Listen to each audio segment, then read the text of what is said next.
You have two eyes, huh? Do you understand the game a bit? Yeah, have a look. I'm not saying anything to you in particular because I know you're not too accurate with your reporting. That's what you paid so you're for. saying I should resign. So you're saying I should resign. I think that's you should, your opinion. Is that right? That's my okay, opinion. fine. Are you going to resign then? No, of course I'm not going to resign. I simplify things next time.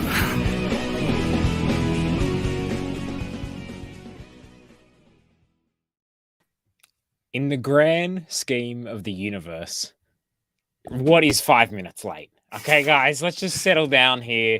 Geraldo, I want a refund. Alex Farowski, Nick the Late. Lazar 11, no ticker. Guys, come on. In the history of the universe, are we really going to get upset about 5 minutes? Come on. Relax there. Ladies TNC culture, exactly, run the memes. This is just part of it, you know. This is football heritage. That's right. Hello, TNCers. Hello, Joey Lynch, who joins me on the pod tonight. Joey, how are you?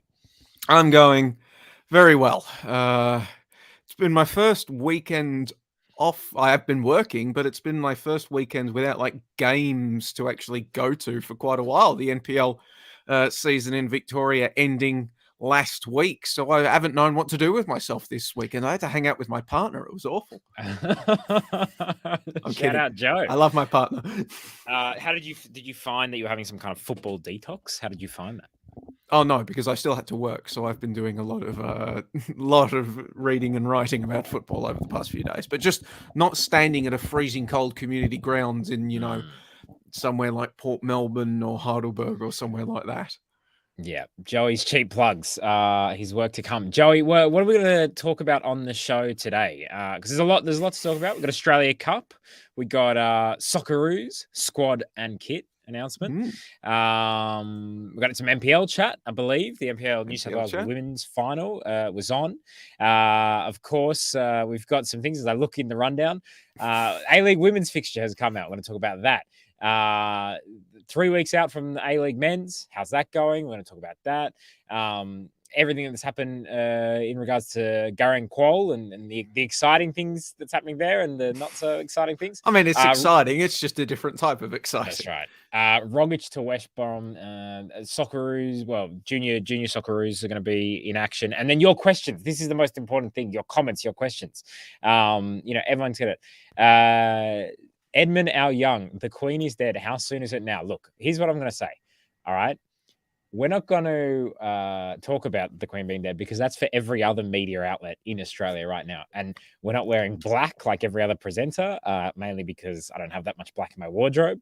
But also, but good luck to them. Good luck to them. I wouldn't want to criticize that. Joey, how has your week been? Oh, well, it's been busy. I was up. Should I get my cheap plugs out of the way now? Yeah, why not? But this is when most of the people are listening, so you may as well. I was up in Sydney on Thursday, sitting down for a one-on-one interview with Football Australia CEO James Johnson. The contents of which will. How did he greet you? Did he seem like he was enthusiastic about your existence? James is always happy to see me. I like to think. I mean, he was wearing his red power tie. Probably because he knew he had his interview, but he had Superman socks on. Superman logo all over his socks that I noticed. So this interview will be in ESPN, right? It will be video form on ESPN. The podcast version will go up on the TNC channels, and I'll have 3 articles coming out based on it. So one, if you want to know what Football Australia is doing on the Gustafsson front, Monday. If you want to know exactly what the hell a chief football officer is and why Ernie Merrick is a disruptor, Tuesday. And if you want to know when we will know the teams that enter into the National Second Division, Wednesday. Ooh, that's a big one Wednesday. Can we get a hint? I just was talking about in the entire universe of time, 5 minutes isn't a lot. In the entire universe of time, where do you think these second division teams are coming in? Well, when will we know them? Yeah. At some point in the future. Okay. All right. Is Nick sitting on the other side of the room? Tell me if my audio is no good. Shout out from the Philippines, says Ebbs Garage Mechanic. Shout out from the Philippines. Thank you so much, everyone tuning in. Let us know where you're tuning in from. We'd love to hear it. Look, what we'll talk about the Australia Cup. Joey, you were there sideline, I believe. Yeah, I was filing on the game for AOP. Neglected to mention the 13-year-old goalkeeper in all of my copy because screw that. Why? Why wouldn't you? Why wouldn't you? Because I was doing mention a that? match report and he was thrown on for 3 minutes at the end when they were down 5-1. Yeah, but it's a 13-year-old goalkeeper. All right, it's something that we just don't I'll see. I'll run down like it was a gag thing. A good gag. Oakley's well-known cataclysm that occurred in their goalkeeping ranks.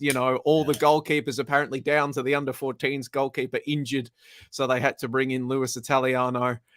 Terribly unlucky circumstances but throwing him on at the ends, it was a gag. But I'd much rather talk about the game itself, to be honest. Macarthur, I mean, early signs, I'm not sure if you watched the game, Stoll, but early signs, Oakley sort of, were giving a bit of something. They were asking questions and took the lead through a bit of a Wunderstrike from Joe Guest. And you really got the feeling, oh my God, can we will we actually have an all NPL final? This is insane. But then I think the Oakley Cannons, a semi-professional side, they've played like 13 games in 60 days, multiple games going to extra time and penalties. They played a game against South Melbourne on the Sunday, becoming champions of Victoria.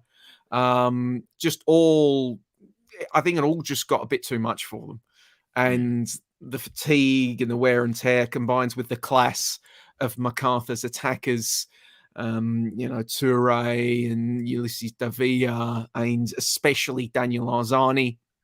In the end, they started to pepper the goal with a series of free kicks they won, and then the damn wall just broke. And once Macarthur took the lead, it was always a question of how much, not if the Oakley Cannons could come back. So it's been really interesting watching Macarthur actually make their run to the final of the Australia Cup. Obviously, there's a lot of the talking points about Dwight Yorke going on his undefeated run since becoming Macarthur's coach and winning their way through to the final of the Australia Cup. But it's not exactly been a murderer's row that they've had to get past to get there.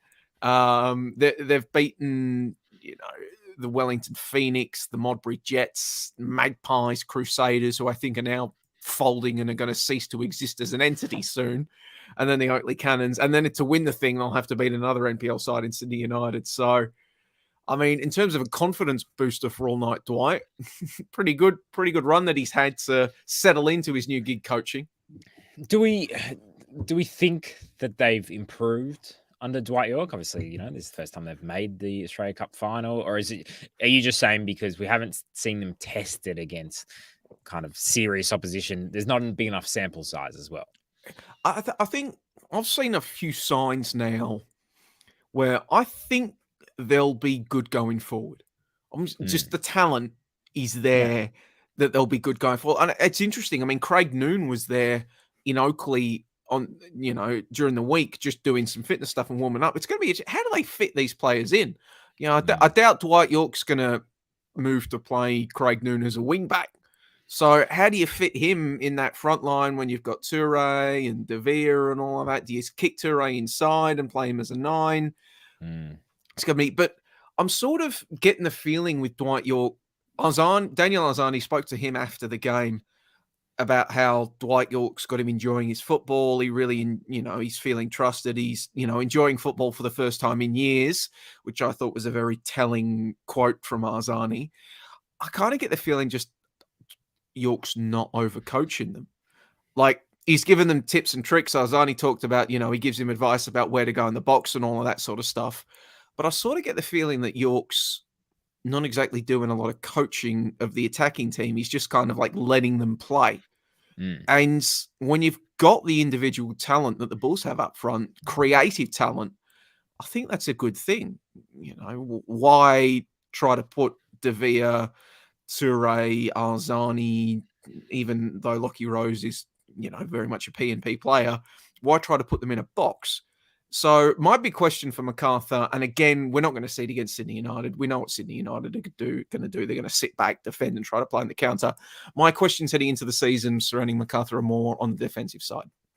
How are they going to play against good opposition who come at them and really start to test them? We know Philip Curto's a great goalkeeper, even though there's a lot of worries about, I mean, if he gets one more head injury, he has to be done. But how do they match up defensively, I think, is the big question about Macarthur. Yeah, it's an interesting one because, Dwight Yorke's obviously played at the highest level and has been in some more. He was in the kind of up front strike partnerships as opposed to the front three. But yeah, like how much do you really need to tell Davila and even Arzani? Like one of the best things about Arzani is his spontaneity, is the fact that he's unpredictable. So I love seeing Arzani back playing again. I actually think that Arzani, there was a lot of excitement about, Garang Kuol being included in the Socceroos squad this week, and understandably so. And it's kind of exciting.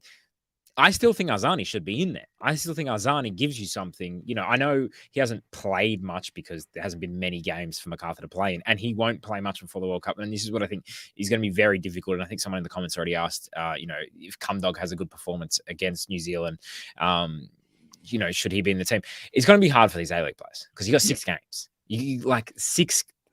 How many times can someone really put a good case forward for a World Cup selection when they're not already like a regular starter? You also have to, you don't have to already be like the benchmark. You have to be quite far over that benchmark to get selection. So it's going to be interesting. I think Arzani should be there in the Socceroos squad. I think he should be there in the World Cup squad. I think he's just that type of player. So I'm really interested to see how Macarthur goes next season. Edmund R. Young says, amazing if Nick Stoll actually likes McBull this season. I know, Edmund. I know. You think I don't know that? I'm enjoying this team. I'm getting excited about this team. It's ridiculous. We don't just like hate people for the sake of hating people. We're not haters for the sake of hating. We have reasons. Yeah. And look, by the way, if you play entertaining football, if you do something exciting, that's really all I'll forgive you for a lot of things, the cowbells, the lack of supporters, the dodgy pitch, all the stuff that's the gouging of away fans. Eventually I'll just be like, man, and I'll just be like, look, it's pretty fun to watch Daniel Arzani play football. It's pretty fun to watch Ulysses Davila play football. So, I'm actually, I'll admit it, I'm excited about Macarthur this season. I think they'll do well. And I think, it's a good opportunity right now for Macarthur because they go into this match being the favourites, I would say, for the Cup. So they could win the Cup. That will give them momentum going into the season. Hopefully that brings in fans and sponsors and whatever else they need. And then I look at, where Western Sydney going to be? I'm not sure how good they'll be this season. It's hard to gauge, but they were very bad last season. So, they need a massive improvement. Sydney FC, there's worrying signs there as well. Also very bad last season. And, based on their cup run, not exactly great. So there's a huge opportunity for Macarthur to be the kind of best team in Sydney this year. So, good luck to Dwight Yorke, full disclosure. I was at a wedding with him last night and I can understand why it might be fun to play football for. I was there thinking, this guy would be, look, compared to what they had last season, this guy seems like he's more fun. That's all I'll say. Well, I don't agree with you on Arzani. I wouldn't have argued if Arzani was in the Socceroos squad. I can understand the reasoning why he's not. I'm not the coach, and I can obviously see, the logic or the thinking process behind his non-selection. But if he'd been in there, I would not have objected once at all. Yeah, and I think he is going to have a good season. I mean, maybe we've seen, given that awards often have just as much about narrative as they actually do awards themselves. I mean, he could be a Johnny Warren medal contender if everything breaks right for him and he gets goals and assists, to quote Josh Parrish, goals and assists and catches the eye. So it's going to be really interesting. And yeah, you're right. This Australia Cup, if you are Macarthur heading into a season where you've splashed out, you've brought in all night Dwight Yorke is basically, Dwight Yorke is as close to a marquee coach that the A-League men's is going to be able to attract. You're not going to be able to bring in the high NRI coaches like Pep and Klopp. So your best options are to bring in these 4 sort of ex-players at the start of their coaching careers. I mean, albeit the last one that sort of fit that mold was Marcus Babbel, and we all saw how that worked out. But they've got that. They brought in Arzani. they swung for the fences and they missed out on Cesc Fabregas, but they were very deep in that process, at one point even having a verbal agreement with Cesc Fabregas until he backed out. No, Cesc, come on, man. Look, you shouldn't have gone to Macarthur, but you should have gone to the A-League. That's for sure. I mean, he's living in Como now. I think he's enjoying life. If I got an offer to go live in Como and do this podcast from a chateau overlooking the lake, I'm there. Yeah. So, but it's silverware. I mean, silverware is always good, but for Macarthur, it could be just the tonic they need to maybe start to reset the narrative around that franchise, which has been increasingly, the narrative at the very least has been a bit moribund about them. Yeah, they made the finals in year one, but then they started playing really dour football in year two, missed out on the finals. So chance to reinvigorate themselves a little bit on that front. And it's going to be, to be honest, I'm really looking forward to seeing what sort of crowd they get for the final as well. It's been revealed that it's going to be at Bankwest Stadium over there in Western Sydney. What is it? Combank stuff. Screw it. Western Sydney Stadium. I can't keep up with all the sponsors and all of that sort of stuff. And obviously, Western Sydney, two sides west of the Sydney CBD taking part. The Crow Cup is taking place at Adenza Park that weekend. So ostensibly, hopefully, the Croatian diaspora should at least be in the vicinity if they want to come out and support Sydney United and create a bit of an atmosphere. And beyond that, ticket prices, one must give credit where credit is due. Ticket prices are really good. I mean, you look at it, tickets start at $12 for juniors, $15 for concessions, 20 for adults, and 52 for a family. 20 is plenty. There you go. You can get in to the Australian Cup final as an adult for $20. Credit where credit is due on that front. Yeah, and exactly. I'm excited. I will go to this game with enthusiasm, which isn't always the case when it comes to Australian football. Plenty of times you attend without so much enthusiasm. But yeah, it's just on Oakley before we kind of move off from the final.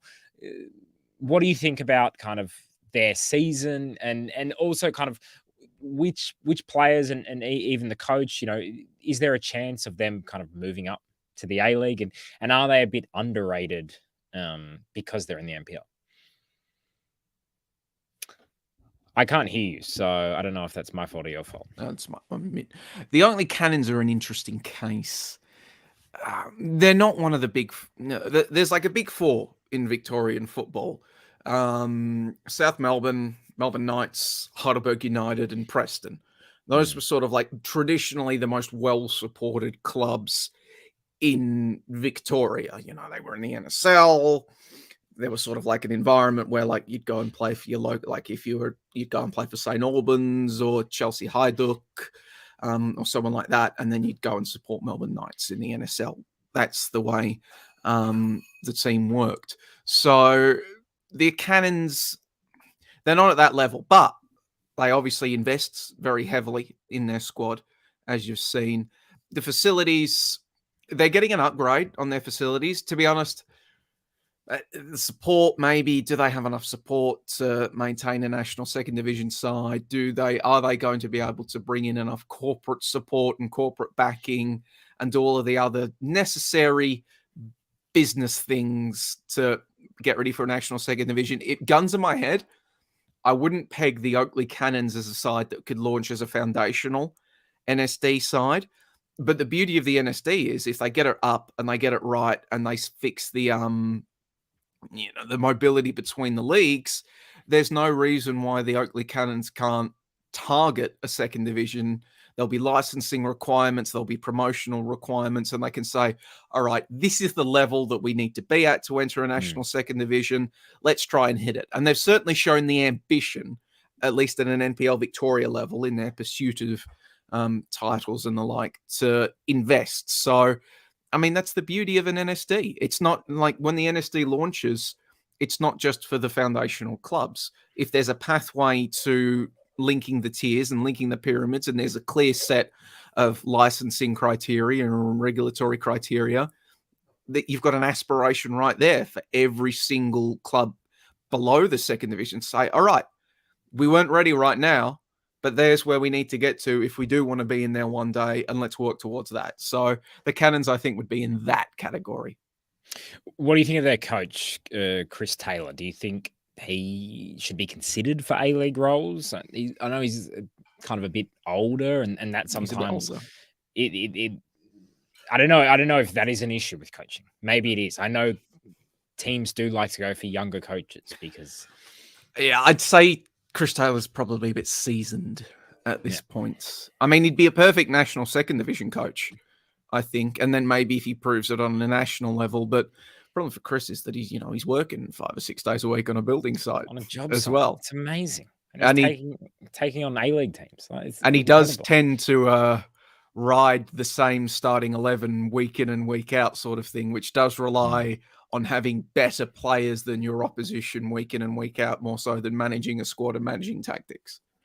So I know you don't want to talk about it too much, but just tell us about the 13-year-old goalkeeper. Why exactly? Because someone was asking me about this, and someone was like, they said, but hold on. Usually, traditionally, you got your senior team, and usually there's a reserve goalkeeper, and you got your under 20s, and you're under 18s, and you're under 16s, and you're under 15s. And so why did it go all the way down to the under 14s? Because I would presume there'd be 2 goalkeepers in every single one of those sides. How does it get down to 13? Now, it made headlines. The Project did an interview with him.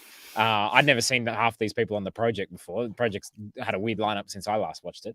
But, it was a cool story. It was a story that, cut through mainstream Australia. Apparently there was an injury crisis that hit the Oakley Cannons, so all of their available keepers were either injured or / not allowed to play senior football by their parents until they got to the 13-year-old. So how many rejections did this guy, we know Nick DeBarno gets a few rejections on the apps, but the fact that Chris Taylor was calling 2 keepers per team and every single one of them was like, nope, can't play. Ooh, what is it? Wednesday? Nah, busy. I asked the 13-year-old. I don't think he hasn't got much on. That's incredible. Is that really how it went down? I think.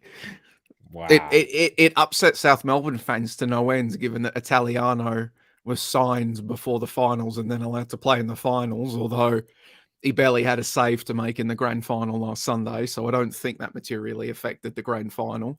But who knows? I think at the end there, that was just like a bit of the Cannons just having a bit of fun. They were going out. They were losing 5-1. Yeah, magic of the cup. CT knows how upset other people in the Victorian pyramid have been surrounding the signing of Italiano and how much hay has been made of the Cannons goalkeeping crisis. So I think it was just a little bit of that. I mean, at one point I was doing I was doing sideline for the grand final. When they got a penalty to make it 4-1, he yelled out to tell Luis Italiano to go up and take it. The goalkeeper that had been the subject of so much ire from South Melbourne fans. So, he's got a good sense of humor on him, CT. I would, I think he should be in the A-League just for that level of pettiness. I think that's incredible. I mean, Alan, he's a marketing genius as well. Oakley Cannons are now worldwide and famous. That's it. And actually, this story did go worldwide. That's what we should say. Did. Like the Bleacher Report football picked up on it. A few of those kind of accounts picked up on it. And, it's an easy kind of retweets and likes kind of story. But it's incredible. Alan Riley in the comments says, you could say that Oakley were pretty depleted. Edmund Al Young says, have to confess, I know almost nothing about Victorian NPL before. Thanks, TNC, for the education. I mean, I do try to make it a national NPL focus. Yeah, but I mean, I couldn't tell you. Tell us what's happening in your local NPL thing. We should move on, but are you excited for the final coming up? Sydney United, Macarthur. Do you think Sydney United, what kind of chance would you give them? 20, 30, 40%? I'm thinking 25. I'm not going to put I give them a puncher's chance. Yeah. Hold out, sit deep, set piece, could work well. All right, well, let's move on to the next subject. And people have kind of been debating it in the comments already. The Socceroos squad. So Graham Arnold, he named a squad for the game coming up against New Zealand. I believe there was 31 players included in it. So obviously, it's a squad of 23 that goes to the World Cup. So we'll see kind of what it ends up being. But tell me first your favorite thing about this squad, and then tell me first your not so favorite thing about this squad. I think I'm going to guess your favorite thing. You're muted. You're muted again. My favorite thing in this Socceroos squad. Yeah. My boy. Explain to your boys. The Delboys. Harrison Delbridge is final. I have been saying for years that he had what it takes to play in the Socceroos. It took an injury crisis at the centre-back position for it to happen, and an extended squad for it to happen. And I know Alex Grant can probably and deservedly feel snubbed. I don't care. I genuinely have thought for years, like people, like I think some people sometimes think, am I memeing with this? No, I genuinely think Harrison Delbridge is a talented centre back. But you're more enamored with him than just he's a talented centre back. Why? Okay, some of it's a meme. Okay. But it's a combination of me thinking that he's a very talented centre back, the fact that he's such an eminently memeable player, and the fact that I like to be a contrarian sometimes. Yes. Shock horror, somebody on TNC is a contrarian. But no, I think he's been playing well in Korea. He's been playing week in and week out for the 4th place side in the K-League. The big thing with him before he went overseas was his brain fades and his discipline. Hasn't had a red card in 2 years. So I like that that's the bar we're now asking for our defenders. Well, he was talented before that, but the problem was his brain fades. And like he was starting regularly and playing well for the Melbourne City side that made the grand final and lost to Sydney FC. Should have had a goal, but it was disallowed. And I like the way he plays. He's big, he's physical, he's got good recovery speed. He's got decent positional sense. And also when he's on the ball, he actually likes to do things on the ball, and he doesn't just play the ball from side to side. If you watch him at Melbourne City, you would have seen that he'll go on a run, or he'll pass the ball vertically, which, I think is an important skill for centre-backs to have. Do I think that he is going to make the World Cup squad for Qatar? Absolutely not. Not unless injuries absolutely destroy that squad. Kai Rolls isn't able to come back. Trent Sainsbury goes down. Milos Degenek goes down and can't make the team. But I'm pleased to see that he's actually been rewarded for going away in the middle of a pandemic, for going away to Korea, putting in some good shifts, and he's been rewarded for that. And yes, and I'll say it again, Alex Grant can absolutely feel like he should be in the mix as well. Well, that's what Alan Riley says via YouTube. Alex Grant not getting called up is a joke. No offense to Joey, but he should get the nod over Delbridge. He's been great in the K-League ever since he joined Pohang. Be honest, don't watch a lot of K-League, but shout out to those who do. Hiraldo says, Joey Delbridge for Socceroos Lynch is not a crackpot confirmed. I am not a crackpot. But yeah, Alex Grant, look, I can't begin to tell you how he's going in Korea, but I'll take Alan's word for it that he's doing well and they should be in there. But let's kind of look at this tweet from friend of the pod, Demir Koulas, and he gives us the ins. Cummings. By the way, someone from my work here at Stan sent me this Cap the Cumdog tweet that Optus Sport did. They had no idea that this was this guy's nickname, and they just thought that someone had gone absolutely rogue on the socials, and quite a few other people in the office were like, they said, what? That's incredible. So the Cumdog, it does make people sit up and notice. Delbridge in, Deng in, Devlin in, Francois in, Garang Kuol in, Langerak in, Metcalf in, Ryan Strain in, out. And Bacchus as well. Damir later corrected himself to acknowledge Bacchus's call up as well. Bacchus is in, out. D'Agostino, Davidson, Dougal, Goodwin, Rolls, Stensness, Vukovic. I asked you what your favourite thing was about this squad. What's your least favourite thing?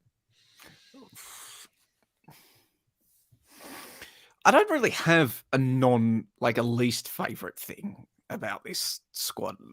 Obviously, my boys have been looked after. Denny Genro, still able to make the team as well. I'm pleased to see that Cummings is going to get a chance to have a run around before the World Cup. Maybe Ozani could have been there, but it's just more interesting as just as food for thought than actual, get angry about it, sort of thing. You know, maybe Davidson can feel a bit hard done by, given that he moved to Belgium with Eupen, and he's been playing week in and week out in Belgium, but he still gets dropped.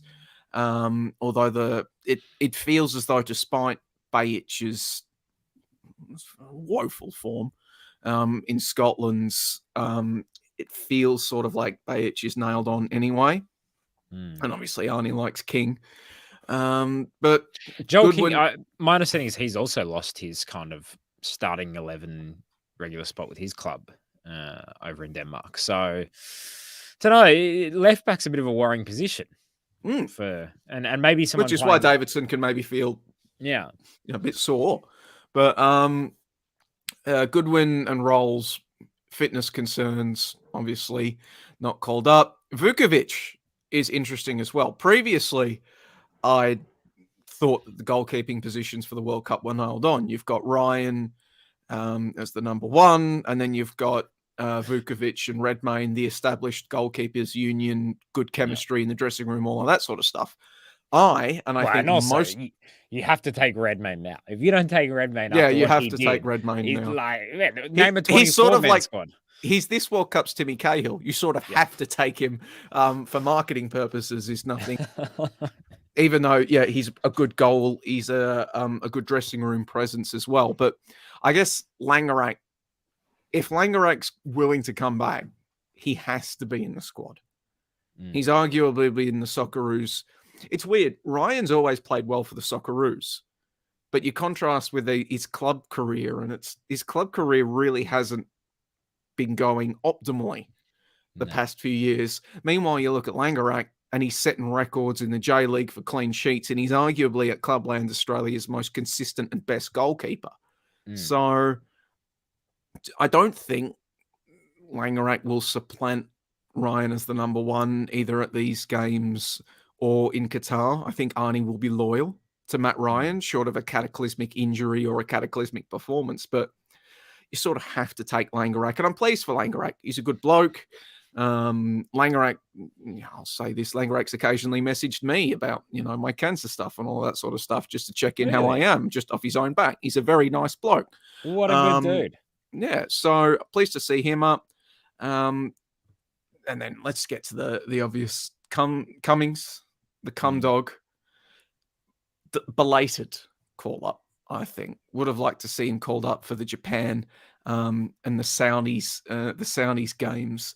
But it's going to be interesting. Obviously those games coming at the end of the A-League season, these ones at the start of it. One would hope that Cummings has been doing his off-season program and hitting the weight room and hitting the gym if he's going to come in and put in the types of performances he's going to need for the World Cup. Yeah, I don't know. This is what I feel so weird about this Socceroos squad is, like, what are you basing it on? Like, why are you bringing Cummings now?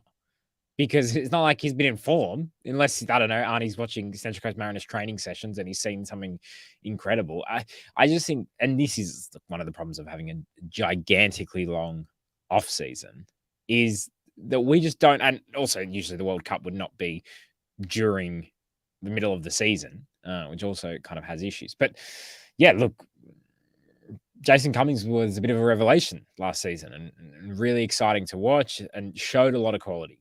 Now, is he the type of guy who, when he hasn't played for 4 months, is really going to impress? I'm yet to be convinced of that. That was the big question for him coming down under. Nobody ever doubted his talent. Yeah. It was always the mentality with him. Yeah. Was he going to party?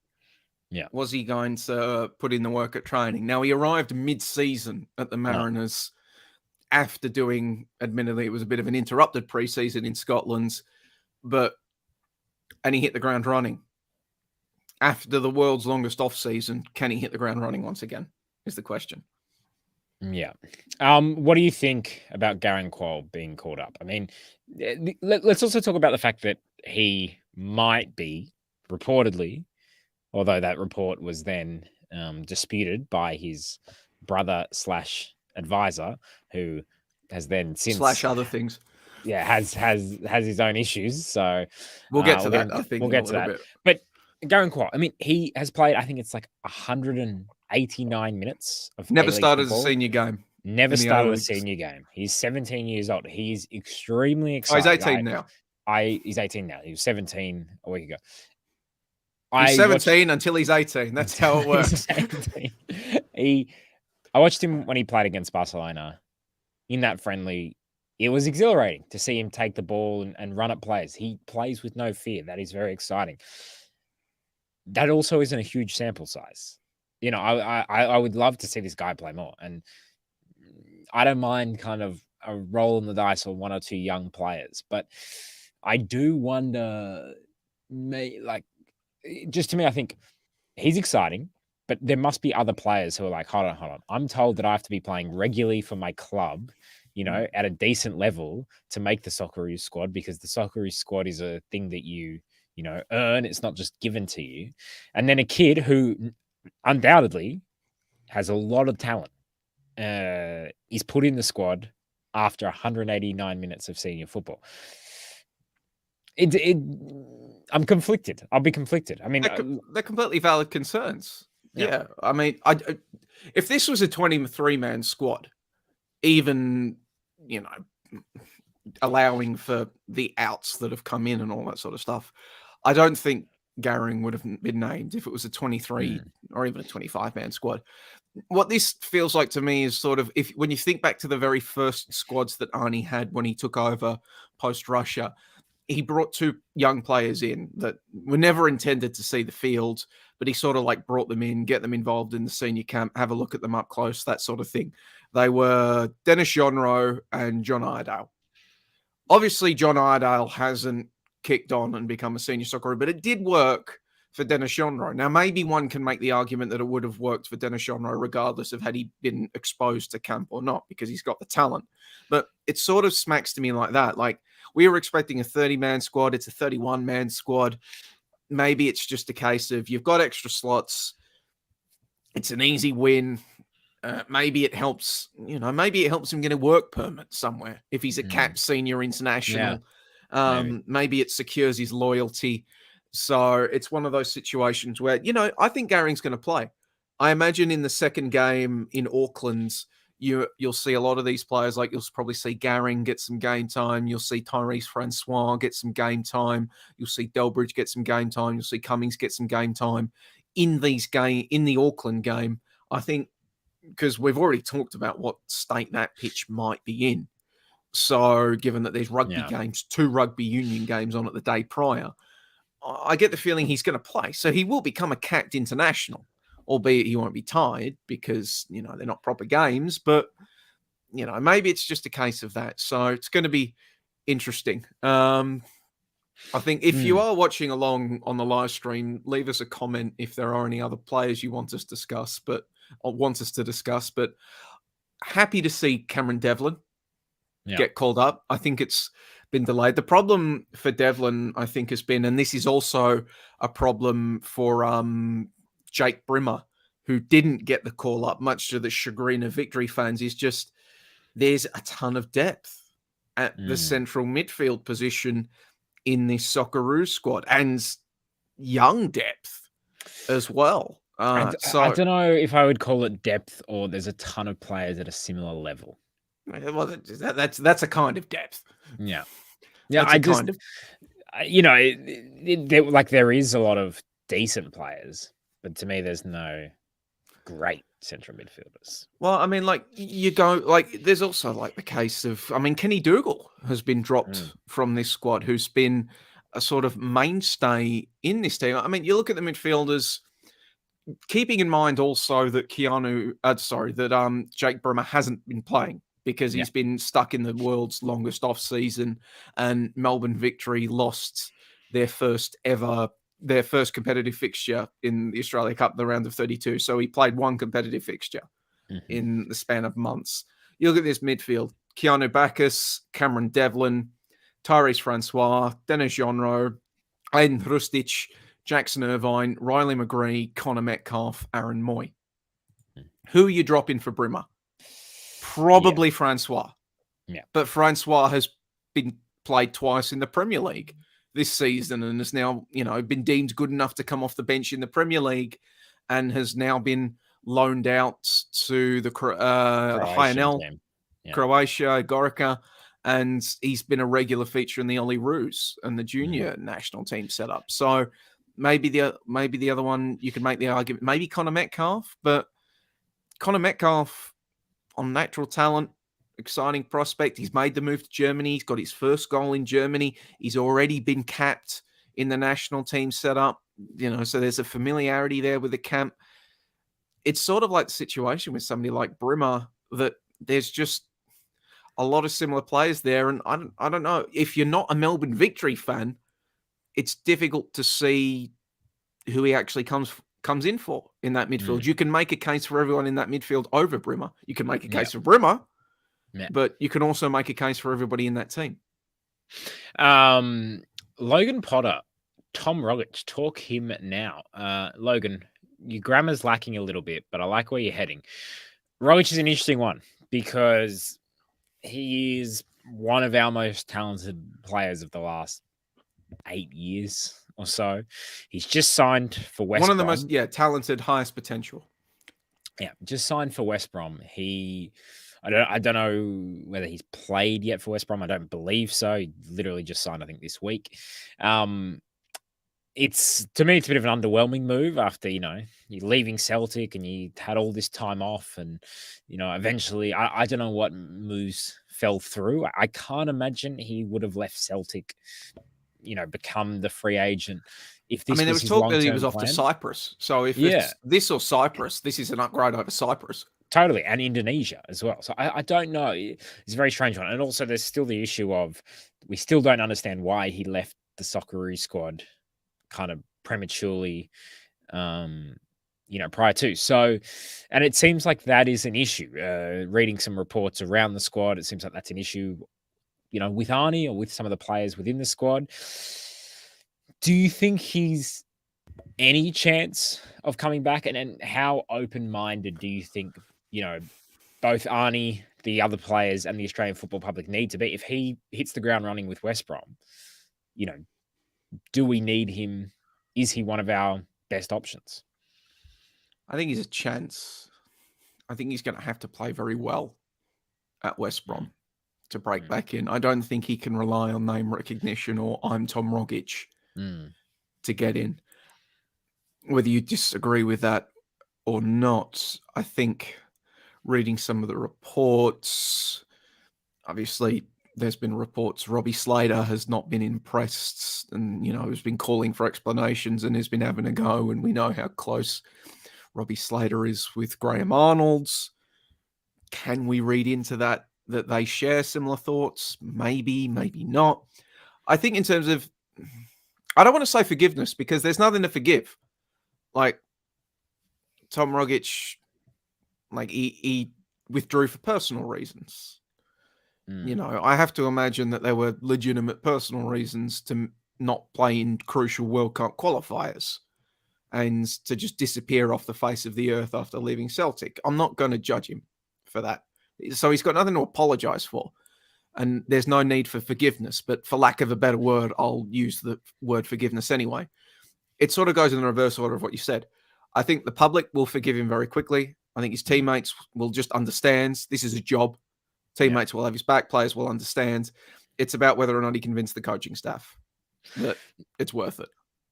You don't think there needs to be an explanation? From what my understanding is, when Arnie's been asked about it, he says, have no idea, have received no... we talked about this at the time, but basically, if Arnie had it communicated to him that whatever the situation was, and he deemed it, oh yeah, fair enough, Arnie would just be like, yeah, I understand why he had to pull out, all good, da-da-da-da. It does seem like Arnie wants an explanation. He hasn't told, as far as I can understand, he hasn't told the PFA either. He's told us, I don't think he's told anyone. Yeah.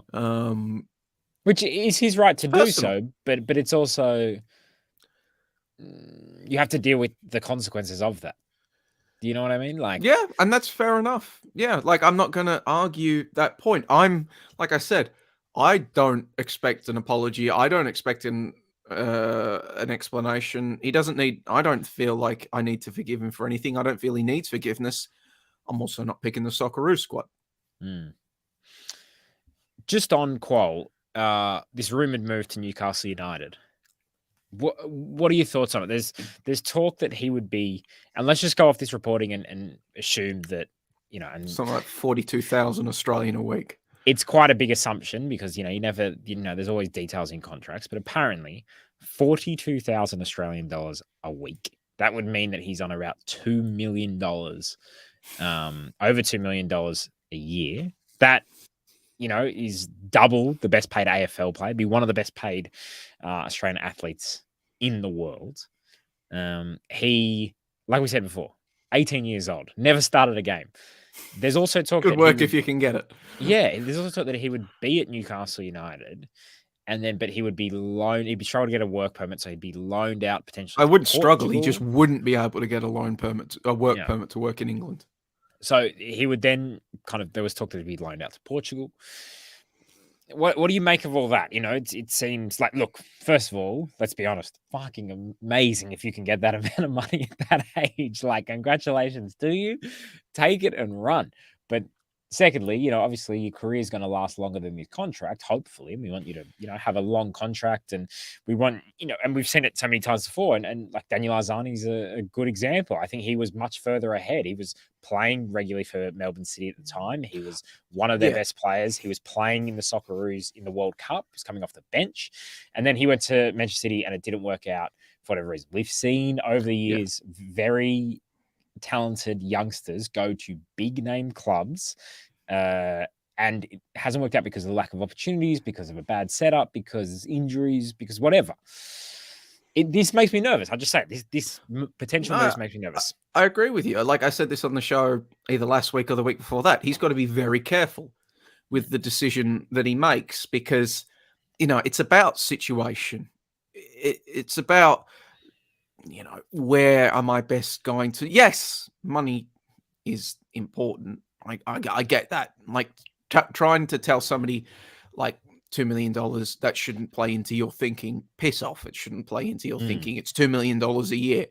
But as you said, his career is going to last longer than this one contract. And when you go to these other teams, your Newcastle United, to use them as an example, with their new petrodollars and their Saudi cash, he's not the golden child at Newcastle United. He's just another prospect that they've brought in and loaned out. He's not going to get special treatment. He's certainly not going to be able to make the Premier League, just based on cameos on loan or in the youth team, especially not if Newcastle United continue on the trajectory, on the cash petrodollar fueled trajectory most expect them to take in the next few years, when they can just sign and bring in players. I mean, look at Manchester City. How many players at Manchester City are homegrown? Yeah. It's not a lot. Phil Foden. Phil Foden, who's a generational talent. Yeah. Like, look at Liverpool. How many homegrown players at Liverpool?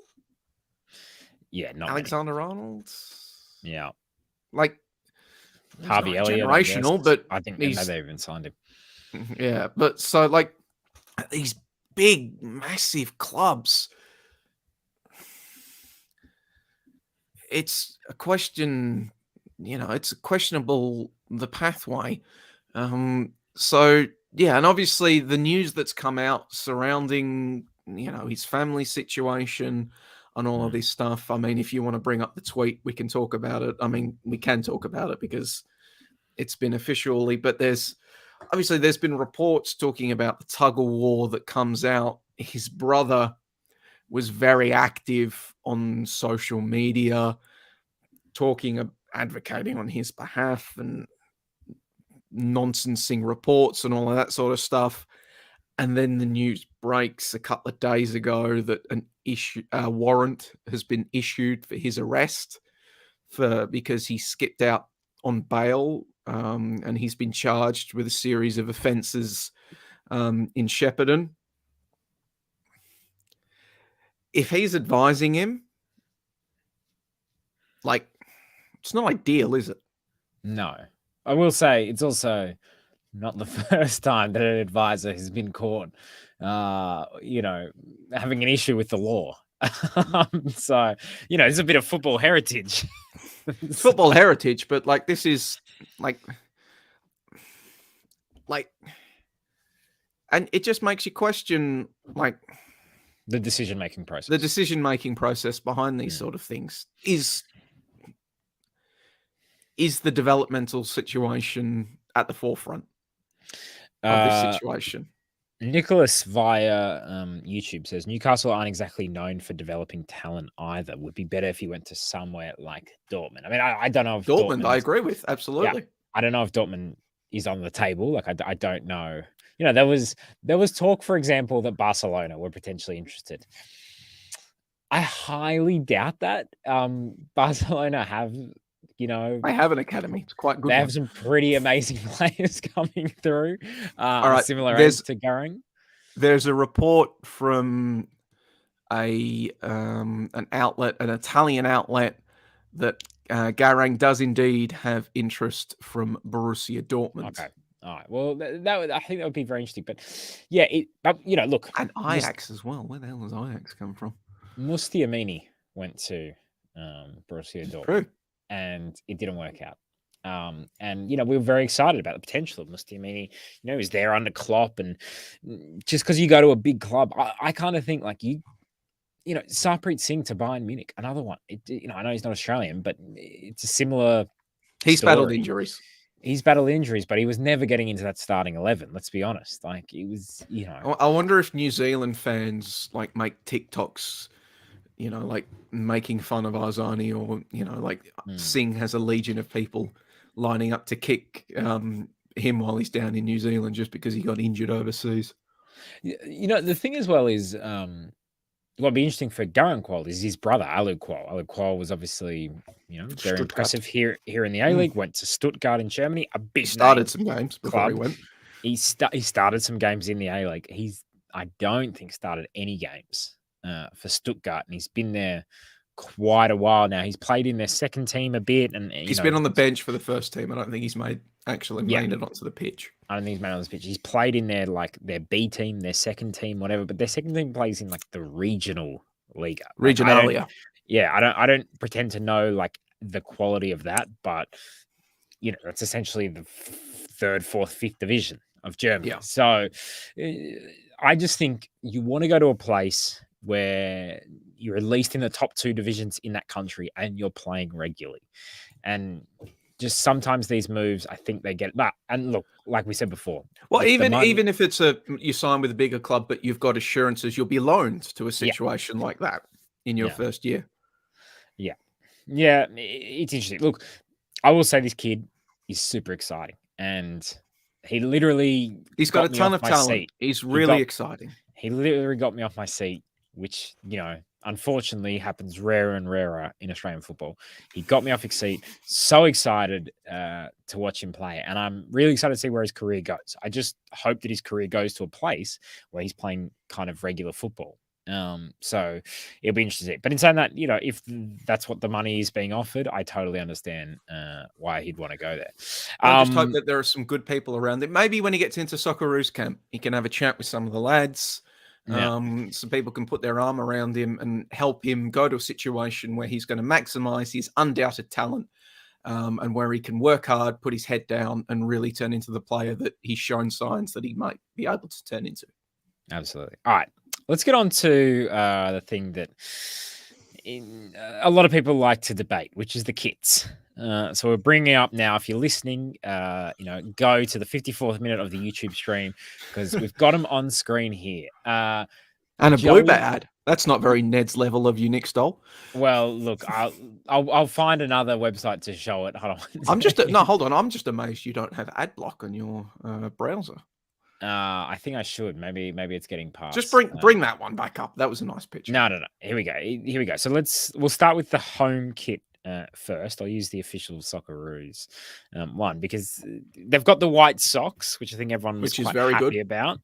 Why are you so happy about the white socks? Just explain to people why white socks is important.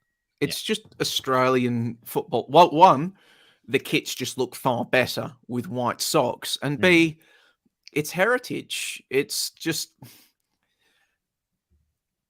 this is football heritage. This is Aussie football heritage. Just Aussie teams should wear what green, gold, and the white socks. It just looks better. I mean, it's Mike a big Cockrell, improvement on 2018. Like Mike Cockrell was like one of the late great Mike Cockrell was a massive ambassador for this. I also like doing that to him just as sort of like a tribute to one of the doyens of Australian football journalism as well. Like they wore it.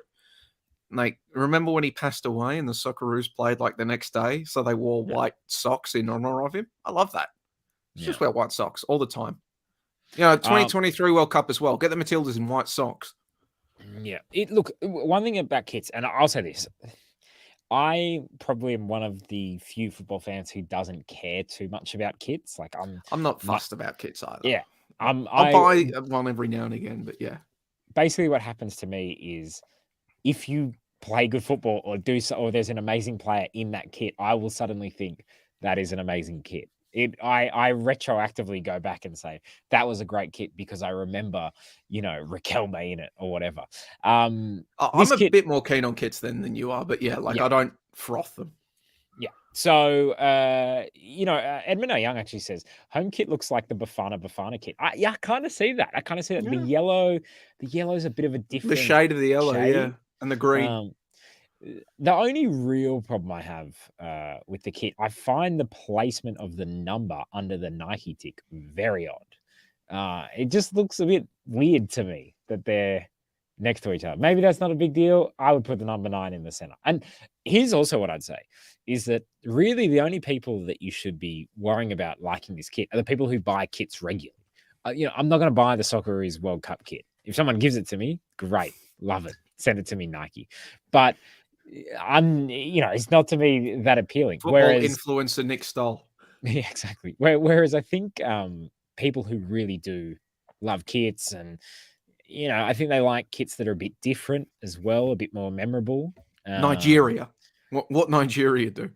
Well, yeah, and you know what the thing is? The funny thing with the Nigerian thing was it was cool, and then like 3 million fat white dudes started wearing it all the time, and every time you turned up at like a local football game, or at least here in Sydney, someone would wear it, and they were uncool. So therefore, the kit became uncool. There's actually a limited release wouldn't be the worst idea. Don't oversaturate the market. Should we go down to the second kit? The much more objectionable one.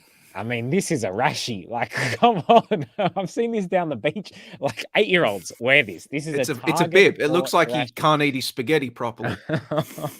I mean, for those who are listening, maybe just fast forward this part of the podcast because this is all visual based material. But it's dark blue with what are we calling that tint? I don't know, lime green or something. Oh, it's bluer than that. It's like. Yeah, I'm not good with colors. All right. I'm primary colors only. I can't go into you start saying things like teal, and I'm like, what are you talking about? As I was discussing with friend of the podcast, Anna Harrington, who's also on fellow ESPN podcast, The Far Post. Yeah. It's like he's a walking Optus Sport ad. Oh, yeah. It's the Optus Sport color scheme. Well done, Optus, for getting that in, despite not being the rights holders for the World Cup. Lazar 11 describes it as toothpaste green. That's a very good description, toothpaste green. I'd call it either teal or mint. Closer to mint. No, it's closer to mint. Like the only thing I know about is teal.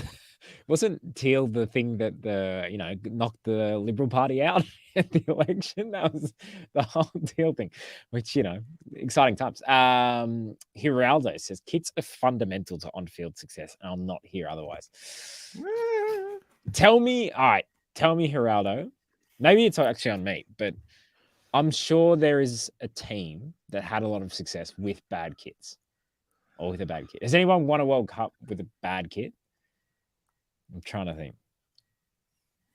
It's hard because as soon as you win a World Cup in 2018, the France kits were quite nice. Yep. Germany 2014, they were fine. Spain 2010, Germany they were always has fine. good kits. Italy, 06, Italy fine. always have good kits. 2002 wasn't a strong year for kits in general. No, but I didn't mind Brazil. But again, why didn't I mind it? Because they had Ronaldo, Ronaldinho, and Rivaldo, and actually that blue away and it's one. hard to mess up the Brazilian kit. Yeah, France 98. I love that kit again because I remember seeing Zidane. Brazil 94. I love that kit because Romario. I love the players. That's what I really love about it. It's aqua green. 1990 Germany 1990. Bastards for what they did in the semi-finals, but it's a good kit. Maradona 86. What a kit. Italy 82. What a kit. What a kit. Yeah. So Geraldo's onto something.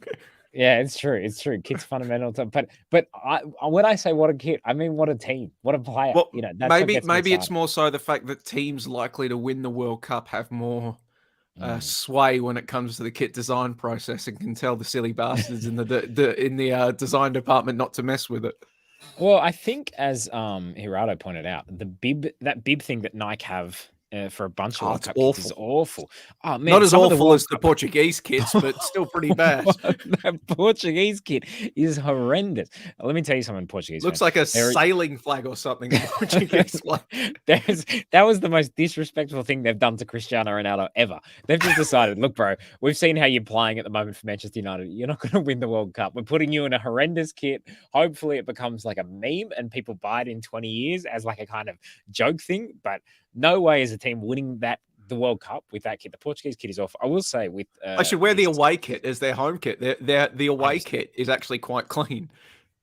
Well, if we could rub out teams like Croatia's not winning the World Cup with whatever the hell their kit looks like.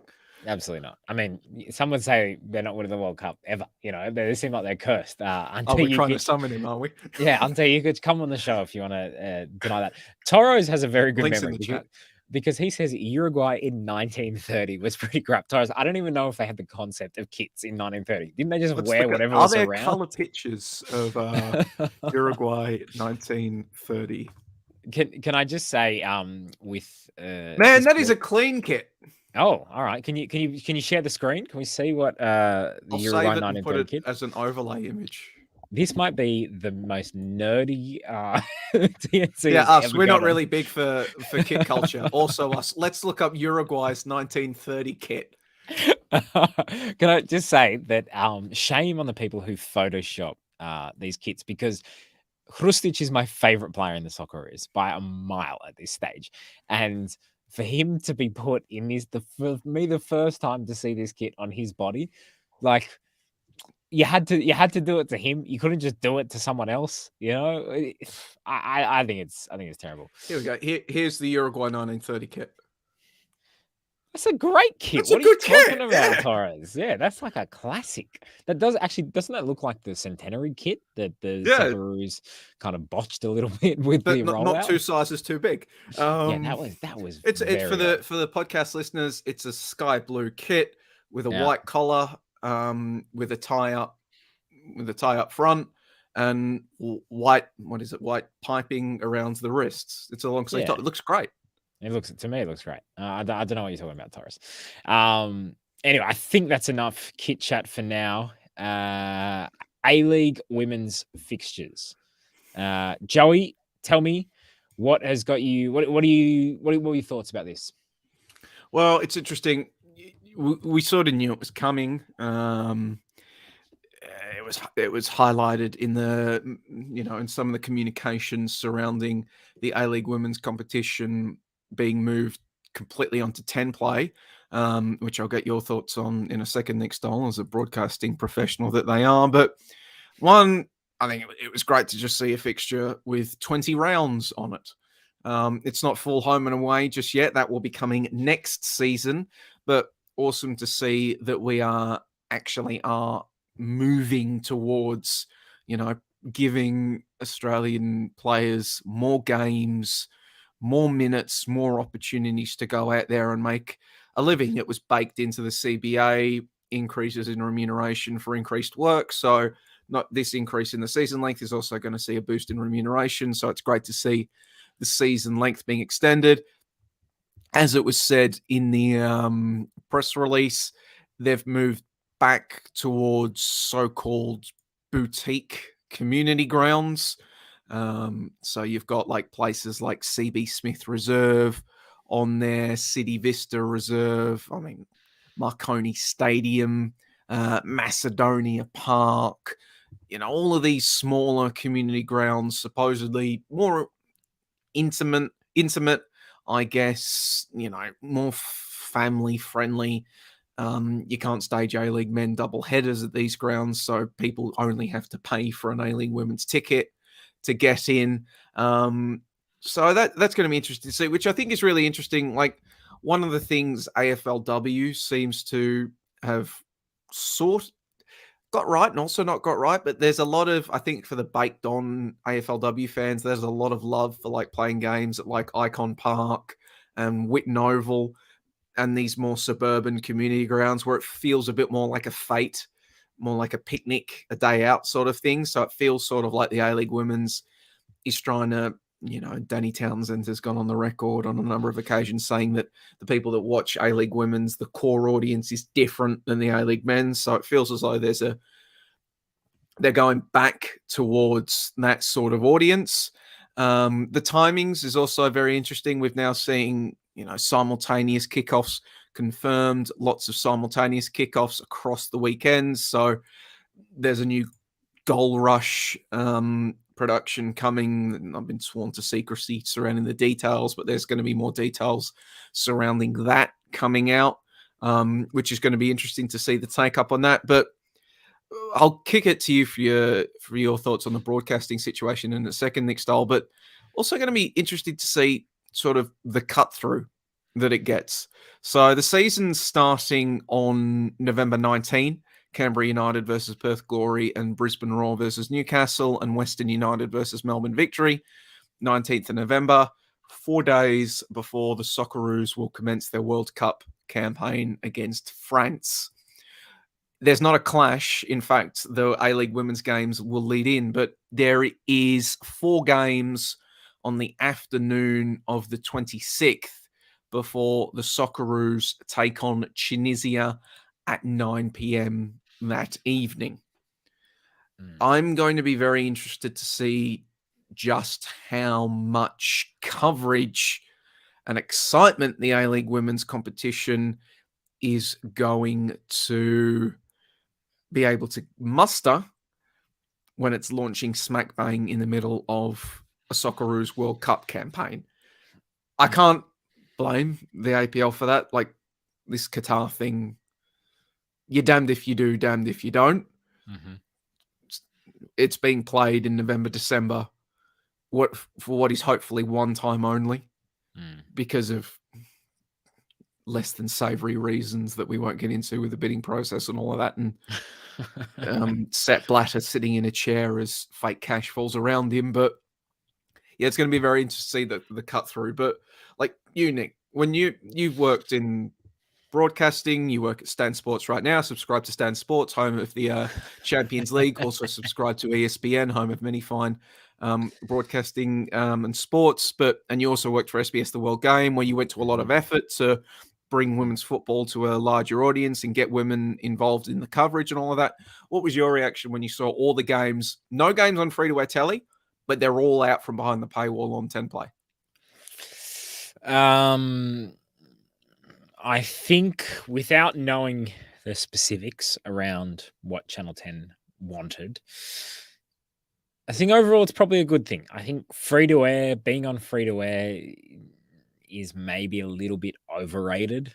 I think being behind a paywall is also a bit underrated, how difficult that is. And one thing is, if you're behind a paywall that everyone is already subscribing to. So if, for example, it was on Netflix or something, it's like, well, people have already got it. So there's a good chance that they can, that they can be served this if they already have it. Now, a lot of people just don't have Paramount. Like, that is what it is. It's probably, I haven't seen the exact numbers on what their subscribers are, but it would be low.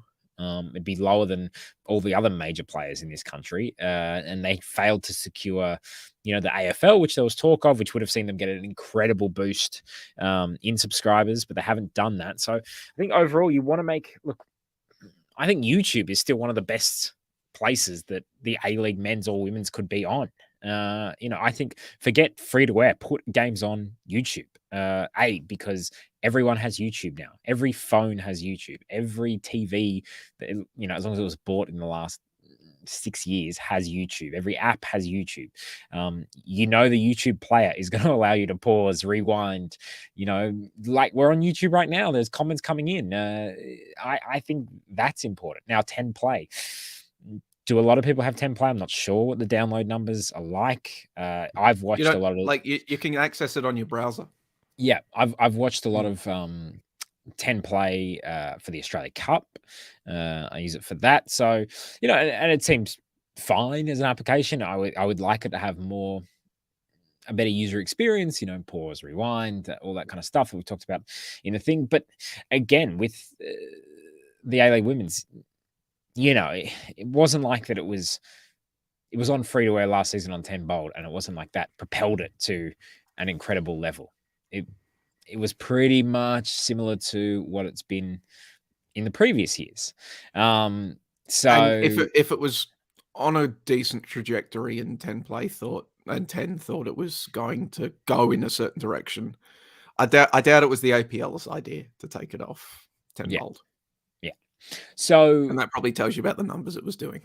Yeah. And on top of that, I love the idea of a goal rush show. I think goal rush shows are fantastic. I pushed very hard to get Stan Sports Football Zone for the Champions League, where you can watch all the goals go in and all the chances and all the cards and stuff on a Wednesday morning and a Thursday morning. I think it's the best way to watch the Champions League, apart from the studio broadcast that I produce with my colleagues. But so I love the idea of the goal rush. There was talk last season that we would have goal rush between the two Saturday night A-League men's matches, and that never happened. I think they tried it once and then it just fizzled out and it never kind of got spoken of. Well, they sort of used picture in picture, but it wasn't like a full-on NFL red zone style production. Exactly. Or Premier League goal rush. I think it's a very successful thing, and I think long term, I actually think what should happen is that you should, on a Saturday, there should be a show from 12 till 7, which is just goal rush everywhere around Australian football, which is, okay, there's A-League men's games, there's A-League women's games. Obviously, you'd need the entire pyramid to kind of be aligned. But here's a goal in the NPL, here's a goal in the NPL women's. We cross now to South Australia, where Adelaide City are up 1-0. I think that would be an amazing way to spend an afternoon and would massively connect the Australian football pyramid. I think it would massively give a profile to, players that we don't know of and teams that we don't know of. And I think that would be just a really great way to enjoy football and show how massive football is in this country. But I do worry a little bit about some of those fixture kickoffs. And again, you see, I think there's a 2:25 Christmas Day kickoff. It is there's going to be some very hot games and football over 35 degrees in humidity is just awful. There's never a good game in that heat. It's awful to attend. It's awful to play in. It's awful to watch on TV. So I just think we need to, that worries me that we're still, how long has the W League been in place now? Over 10 years, or A-League Women's, and we're still having this issue of kickoff times and all that kind of thing. There's talk of, more family-friendly times. It's not family-friendly if it's extremely hot. And, the families are going to be at the beach or at the pool or inside their house where there's fans and air conditioning. They're not going to come out when it's extremely hot. So you sort of run into the problem just of one of Australia's great curses, one of Australian football's great curses, just lack of suitable stadia. Yeah. You get these community grounds. I'll use my experiences we're in Victoria. So CB Smith Reserve, one grandstand with cover, but setting sun smacks you right in the face. Yeah. As the sun goes down, gets hot. There's light poles obscuring your view. Not the best public transport options. Epping Stadium, very far out of the way. Yeah. Poles obstructing your view in the one grandstands. Casey Fields that Melbourne City are going to be playing. It's about an hour and a bit's drive from the CBD, hour and 10 minutes drive. So if you're a family wanting to go and see those games. Yeah. So that's a and live in the 2-hour, West, 20-minute commute with young kids who are already have to sit and watch. You know, I know a lot of people who take their kids to the football and and they have to leave at, like, I'm talking they're young kids, and they got to leave early because the kids just don't have the ability to just sit there and, the attention span. It's normal. It's one of the challenges. Like if there was a great, like they tried to play at Dandenong City's grounds during the last season, Melbourne City it was difficult. Like if there was a fantastic ground at Dandenong, that would be perfect, but there isn't. So we have to do this. And, the situation, I mean, I'm going to be very interested to see what happens with the broadcasts. Yeah. Like last year, most of the games were called out of a central hub in Sydney. Do all of these community grounds have the internet access and infrastructure to allow that to happen again? Yeah. Alex via YouTube says TNC Saturdays has a nice ring to it. Honestly, it would be my dream to just all of us to just be on like this. Where I've got this idea and where I get most of my ideas from is this is what happens in Spain. Basically, the games kick off. La Liga will go from 2 p.m. until 10, I think midnight. Basically, right? The first game will be at 2. Last game will finish at midnight. They will have people on all day and they will go all around the grounds. They'll have the focus game, which is the Liga game. But you score in the second division, the third division, whatever. There's been a goal here. Tell us. Okay, an amazing goal. Da, da, da. It's so much fun. People just have it switched on all day. It becomes... It's part of the culture. And I think it has meant that people for years have become used to every Saturday, whether you're driving, whether you're sitting at home, whether you're, whatever on public transport, you're just listening in to hear what's going all around Spain and Spanish football. So I think it would be an amazing thing to do. And I don't know, I think if the APL and the NPL and everyone could agree to it, I think it's where the best broadcast lies. It also means you're not reliant on one game being boring, which is often, the problem with things. So I don't know. Hopefully one day we can do it. Geraldo asks a good question. Is an autumn I just got to say quickly, Spain also has this.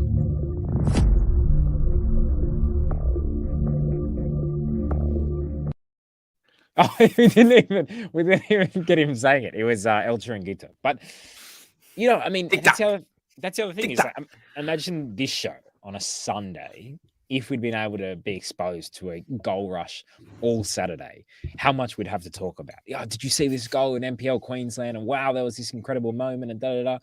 I don't know. I just think it would be fantastic. Gerardo asks, is an autumn/winter A-League Women's feasible? Or are there good reasons it can't/shouldn't happen? Joey, you probably know better than me. I would imagine it's to do with... Crossover with the NPLW would be a big thing. Yeah.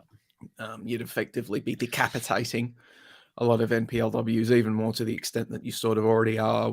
There's going to be a crossover between dates at the next year, and there'll probably be even more ones in the future years. Although, albeit that we probably should be reaching a point where A-League women's programs are moving into year-round formats, so that we don't have players having to go into the NPLs. But you do run into the situation that if you're doing a limited length A-League women's season in the winter, the autumn and the winter, that's potential. And so players can't play in the NPLW. That's just, you're capping out what is ostensibly, with the exodus of players to Europe, your up-and-coming Gesundheit, Nick Stoll sneezing on mute. You're capping out ostensibly your younger players, your players that are coming up and breaking into the A-League Women's before they earn overseas moves. You're effectively capping their games a year at 20 if they also can't play NPLW. So that's a footballing practical thing. There's also ground availability issues, perhaps in these these grounds that A-League Women's will be being staged at this season. These community grounds, they have NPL teams that play at them already. Like CB Smith Reserve is home to, feels like about 6 teams in Victoria. Like these grounds already have tenants. So how do you balance that if you're playing A-League Women's during if you're playing these games at the same time period, and maybe ideologically, like this is just me talking out my arse and hypotheticals. Do the APL really want to set the precedent where they'll move one of their seasons to winter? And well, not only that, I think also like the resourcing for the clubs can be easier if the seasons are somewhat aligned. And for the APL as well, I think you can pull a lot of resources if they're at separate times in the year. Maybe you can focus more resources separately. That can be a positive of it. But I would imagine the APL would have their reasons for it. Alan Riley talking about our idea for a Saturday's goal rush style. And Ante Jukic, wow, what a game, guys. Chris Kamara style setup would be great. And then not sure how he'd manage that from a spaceship, but he'd come down for the spaceship for this, I think. Run the means. Imagine a TNC goal rush late, though. Yeah, we would. That would be the problem. There would be goals. There's been a goal. No, there was about 10 minutes ago, but we were running late. Minutes ago. We're running late. We're getting our stuff sorted.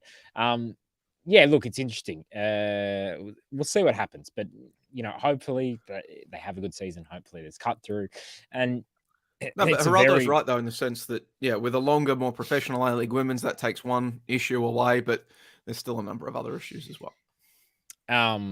Yeah, but obviously with the World Cup coming, it's going to be really interesting to see how the popularity around the Women's World Cup translates into. I mean, it would be like it would be great if we were seeing like the Women's World Cup is complicated. It's being organised and run by FIFA. You've got Football Australia trying to create their own legacy. You got the APL trying to create their own legacy. It'd be really awesome if we we're seeing. I mean, I haven't seen a lot of it. It would be really great if we saw the APL and Football Australia working together. I know the unbundling, they had a divorce, mummy and daddy don't live together anymore sort of thing.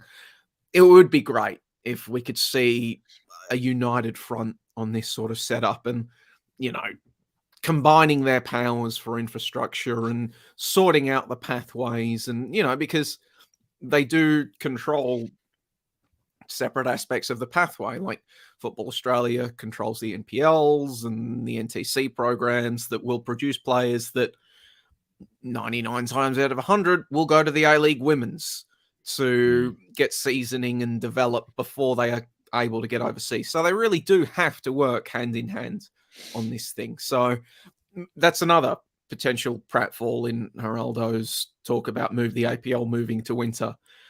A, you'd have to get that signed off from Football Australia because they're the regulator, and B, it would require a lot of consultation and work between the two, which one would hope they'd be able to do, but Australian football and hope.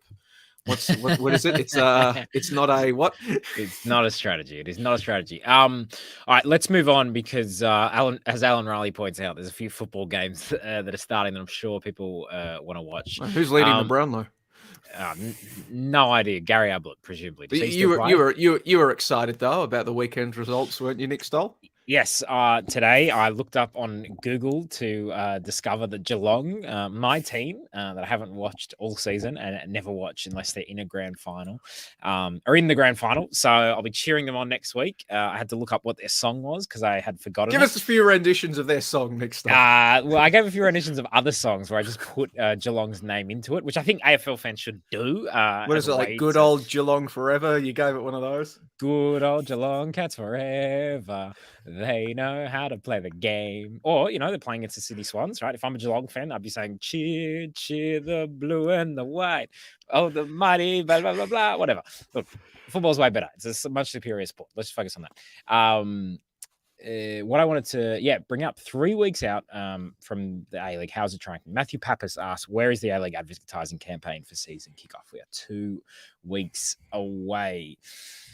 Look, here's what I say about this is right now it is AFL and NRL's finals. That is taking up so much bandwidth kind of in Australian sport. And then, on top of that, you've got the Bledisloe Cup was Nick, this I was week. assured that summer leagues gave us clear air. Yeah, I mean, this is it, right? Is like you don't get any kind of clear air in the lead up, especially if you're launching off the back. And the whole reason that this was kind of bookend, the reason that the A League was put where it was is because basically Fox Sports, Foxtel, they had the AFL and the NRL, and they knew that they had subscribers basically until kind of the start of October. The last week of September is usually when those codes finish. And they wanted something to keep the subscribers around from October until, and that's why often we finish our season, you know, just as the AFL and NRL is kicking off for the season, and why our season is annoyingly short and not, you know, 38 games long like most decent leagues around the world. So we're kind of stuffed at the moment because of the whole setup. Like I don't personally think this is the APL's thing. I think an advertising campaign right now wouldn't be the best strategy, in my opinion. I understand why you hold back in this market right now. I also assume that, you know, advertising, like, what are you going to show? Like a 30-second, you know, how many did you know roll like this? How many did you know go like this? Like, it'd be cool. I don't know if that's really going to convert people to buy tickets to the A-League. You know, I'm not sure what will in terms of an advertising campaign, but I understand why there hasn't been one yet. And I'm sure their limited budget would mean that they've got to really pick and choose their moments. But what do you think about kind of where the A-League's at with 2-3 weeks away? Well, it's a bit anonymous at the moment, but it feels as though it's very demure. I mean, like you said, it's difficult to figure out. Like, I haven't been told. I'll admit I haven't asked what the advertising strategy is, and to be honest, I probably wouldn't know if the advertising strategy had started. I use ad block on all of my internet browsers. I don't watch terrestrial television. I mainly listen to podcasts when I'm driving, and if I'm not, I'm listening to ABC News Radio. Like, I'm pretty much advertising. Other news radio are available. Very good. But like, I'm pretty much as close to advertising proof as you can get. You know, unless you're popping up on my Instagram feed or my TikTok feed or something, and just so it'd be very difficult for me to figure out if it had started. But I don't know. It feels sort of like what I'm seeing with the general tone of the discourse 3 weeks out from the season. There's a lot of frustration. Like, I'm sure Danny Townsend's the APL's chief executive. It feels like he's getting tagged, you know, by people with complaints every day. Like, I mean, I think the latest flashpoint has been the prices of tickets for Sydney FC games. Yeah, well, especially the opening game, I think, was the issue. The Big Blue was kind of the issue, and then, which, look, again, I'm very much of the subscriber of 20 is plenty, and once you fill your stadium, then you can start upping the prices. Once you are a ticket is in demand. Now, I'm sure Sydney FC are looking at it going, this is the first game of the season. Everyone's going to want to be there. It's the start of our new stadium. The nanny debut. It's the nanny debut. It's against Melbourne Victory. Let's squeeze it for Fran Drescher lining up for Melbourne Victory. Let's squeeze it for everything we can get for it, because probably their budgets are low, and you know they've lost a lot of money over the past few years. So, look, I understand why they're doing it. I don't like it. I think the best marketing campaign you could have, the best marketing campaign you could have, is for that first game to be amazing.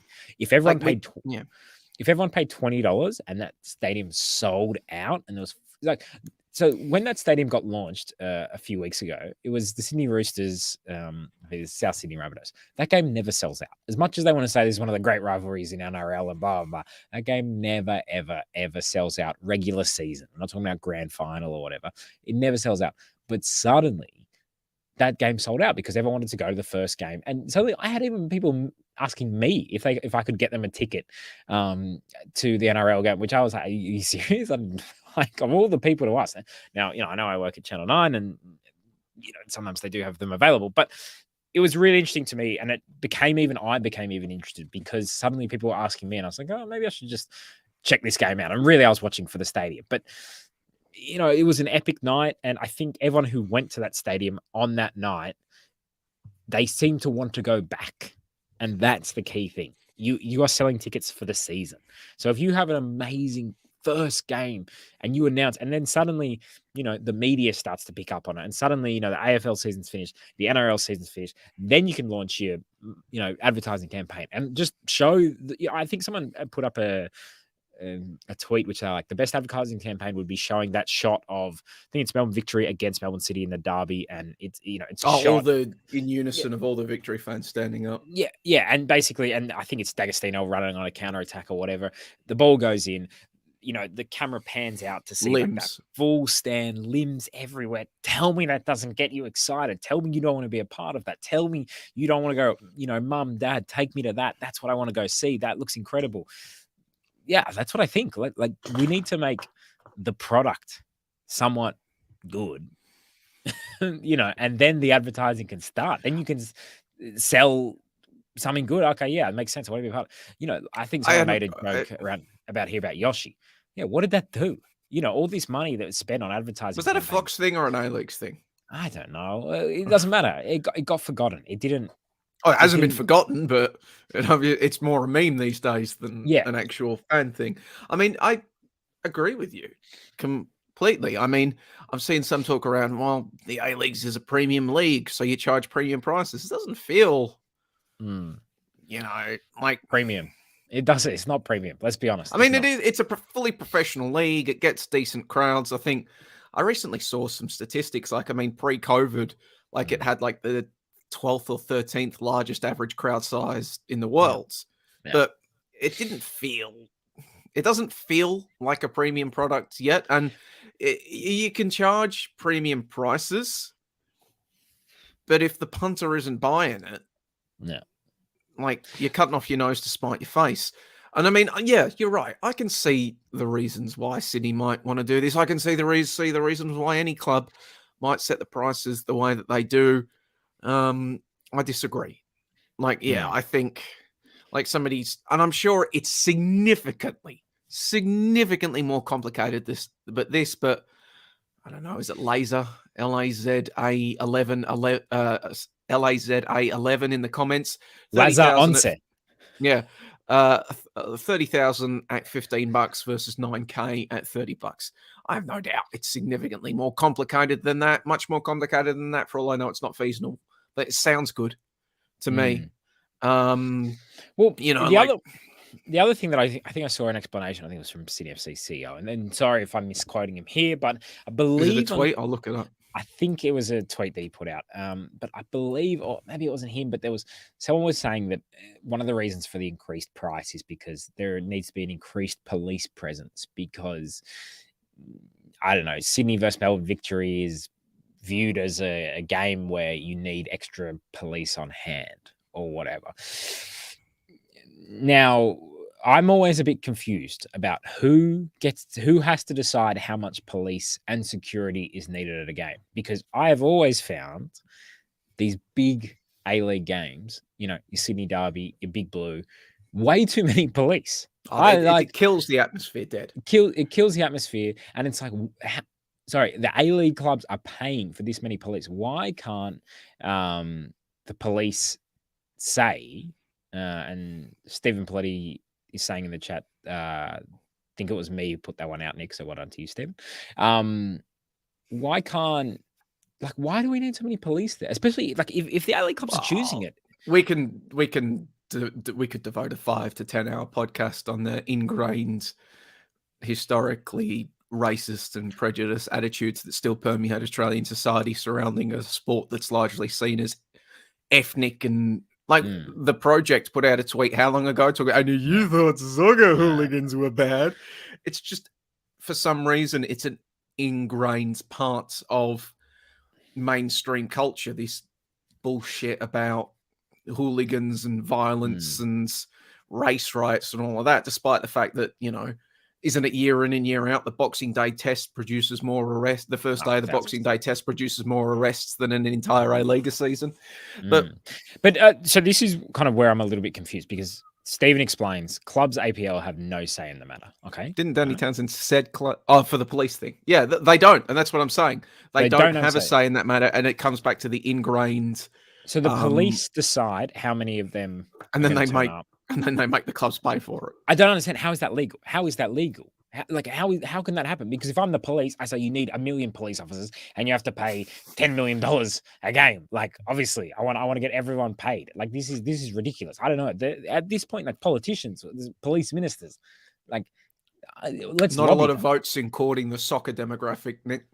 Maybe, but Lazar11 says if police decide they need extra people, it's on them. Absolute scam. It is an absolute scam. Like, and again, like you say, it kills the atmosphere. And we saw it at the Matildas game in Sydney. Like, the security was shutting down Matildas fans trying to stand up and shout and sing. It's a disgrace. It's an absolute disgrace, as Didier Drogba would say. One does have to. Well, I was about to say one does have to give credit. One does have to note that the APL have continuously said they're in communications with police and security guards and all of that sort of stuff to try to educate them. Maybe there's been a small few wins, but that's like a big test for them coming up. I think. I mean, to be honest, I think the mood amongst fans can be summed up by Nathan Jones. If he's the Colossus of Boggo Road. But Nathan Jones' response to our announcement tweet. Simple question. What the F does the APL actually do? Ticket prices, quote, not our problem, end quote. Paramount issues, quote, blame Paramount, end quote. Marquee signings, quote, nanny, that's it, end quote. Advertising, quote, what's that, end quote. I've never felt less hyped for a season in a long time, in brackets, for the league as a whole. Oh, you've got it up on the screen. Oh, it's a podcast, so I probably should have read it out anyway. But good job, good hosting. I think that sort of sums up the mood. Yeah, but is that fair? Like, ticket prices not our problem. I'll just say though, Nick, it doesn't matter if it's fair. If that's what your paying customers are saying, I think, you've either got to do one of two things. If it's accurate, you've got to fix it. Yeah. If it's not accurate, you've got to educate them. Yeah. So, and I guess this is also the other thing. If like Danny Townsend is your only spokesperson and he comes out sporadically and responds to some of this stuff, do you have... He's not the only... The problem is the football media in this country is so small, and it's almost impossible to get stories up that a lot of these... a lot of these questions don't go asked. Like, I tried to ask the Marquee story, write that up, but Paramount issues, you follow that up every now and again, but you just don't have scope to write, like, especially if you're a freelancer like me. You're not going to get commissioned to write an update on Paramount every 2 or 3 weeks and keep the pressure on. And this is a little bit the problem with Australian football. I mean, you can ask the question, but you got nowhere to put it. The Australian football media is shrinking. And on top of that, I thought it was bad, obviously, when, the World Game shut down and Fox Sports Football seemed to no longer take an interest in domestic football, unless it was kind of like for a clickbaity viral story. But, and you can probably talk to this as much as anyone, but I know, like, newspapers and websites, general newspapers and general websites are decreasing the amount of A-League content they want. Australian football content is kind of just becoming the national teams and the big issues when they pop up. But your week-to-week coverage, it's becoming harder than ever to get stories up. And I'm not going to name names, but it's going to shrink more. Yeah. Like, I've been sending out emails ahead of the A-League season. It's going to shrink more heading into this season, which sucks for me because it's also going to shrink my income. But I mean, one of the smartest things I think the A-Leagues has actually done is they subscribe to AAP, the Australian Associated Press, which guarantees the presence of the Australian Associated Press at A-League's matches, men's and women's, guarantees at least one write-up before games and coverage at press conferences. So there's at least that news there that's getting out. But, of course, at the same time, you're into the problem that News Corp doesn't subscribe to the Australian Associated Press. The 9 newspapers recently did.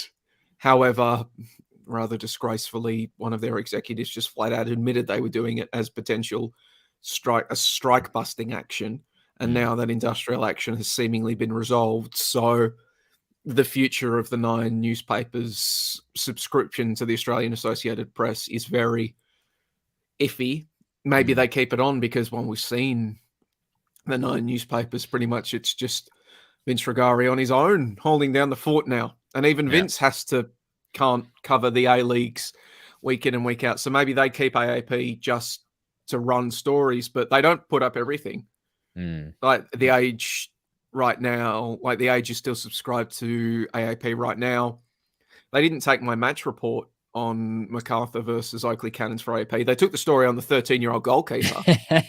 But that sort of gives you an indication of the appetite for football coverage. Even though they were subscribed to AAP, they still didn't bother to put it up. So yeah, it's like football, problem. Australian football is becoming like a more like human interest category. And we'll talk about it when there's some kind of story that we can get our teeth around. But the general, matches and actual football being played, not of huge interest. Which is a shame, because that's how I think you get. You transition like people into casual watchers to like it's like things. Well, the unfortunate thing is Australia, the A-Leagues, I don't think have like an official dream team or fantasy football thing. Yeah. But that's like a really good thing. Like if you get people like wanting to find out and reading, like invested to the point where who got a message? Was that you or me? That was me. Which accounting one? Somebody's messaged you.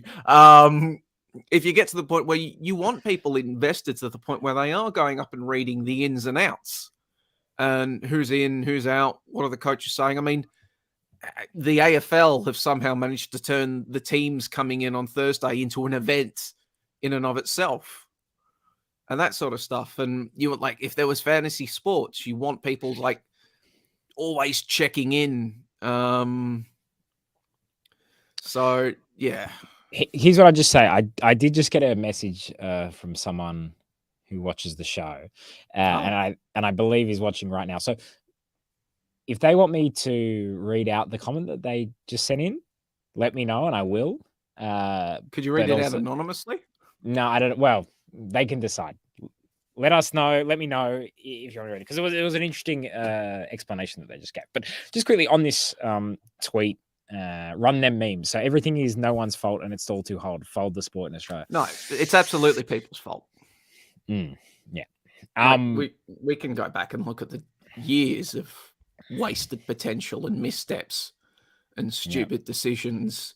I mean, that list of fans appearing on the back page, that hooligan fans and FA washing their hands of it and not supporting their own supporters.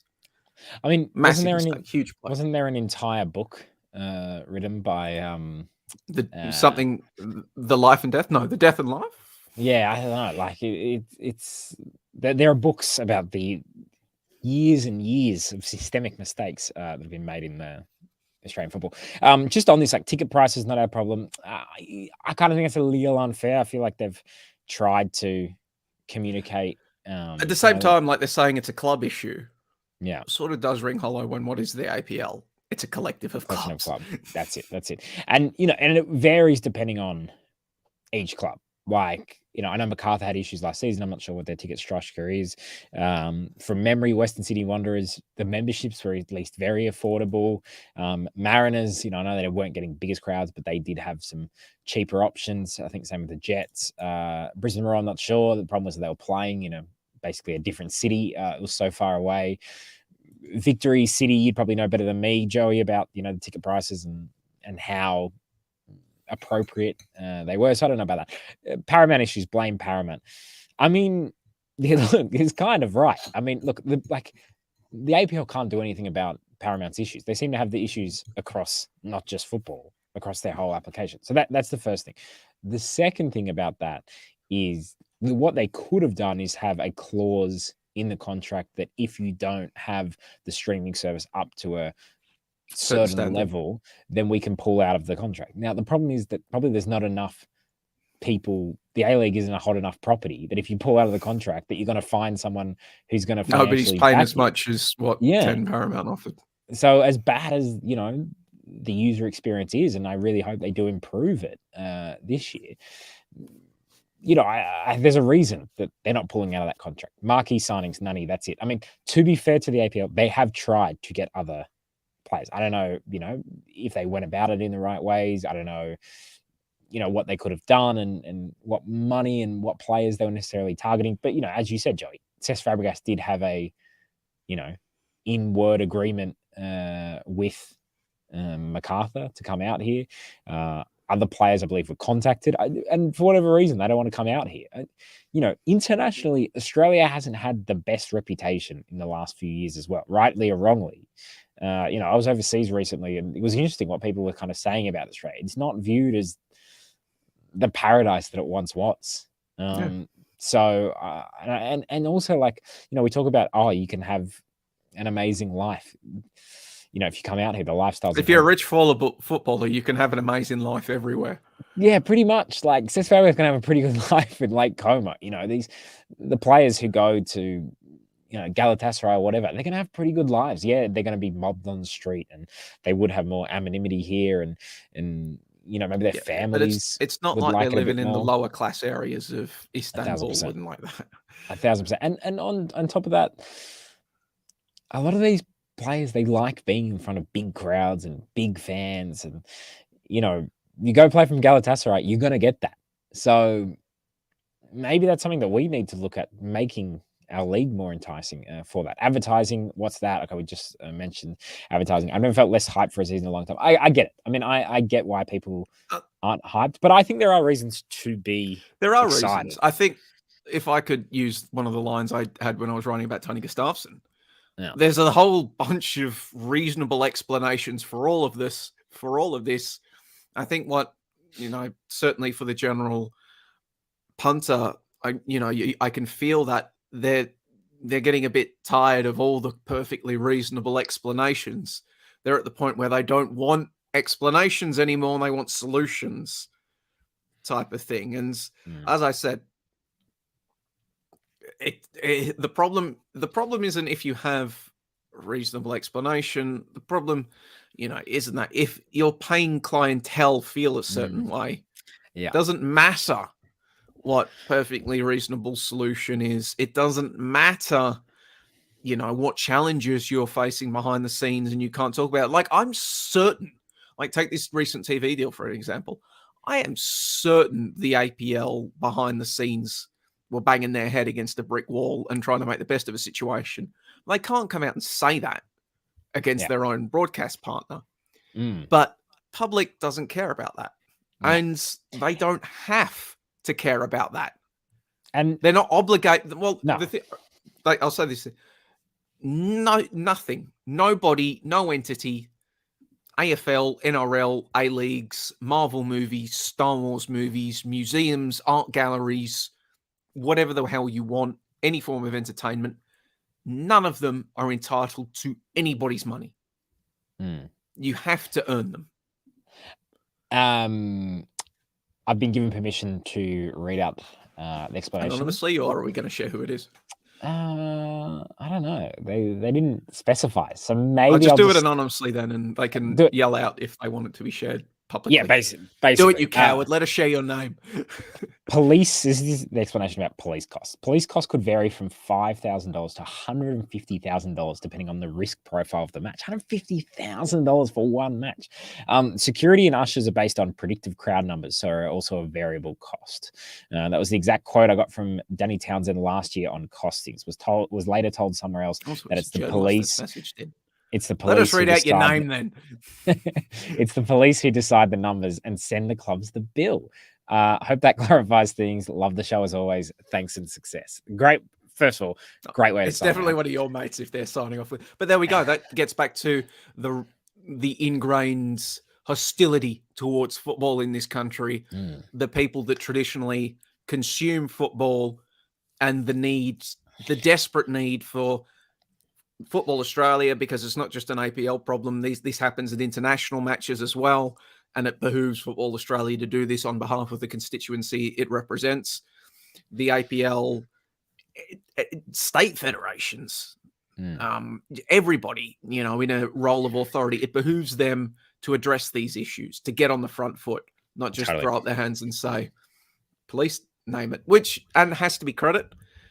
Like every time I ask Danny Townsend about this, he talks about how it's disgraceful and they need to do stuff.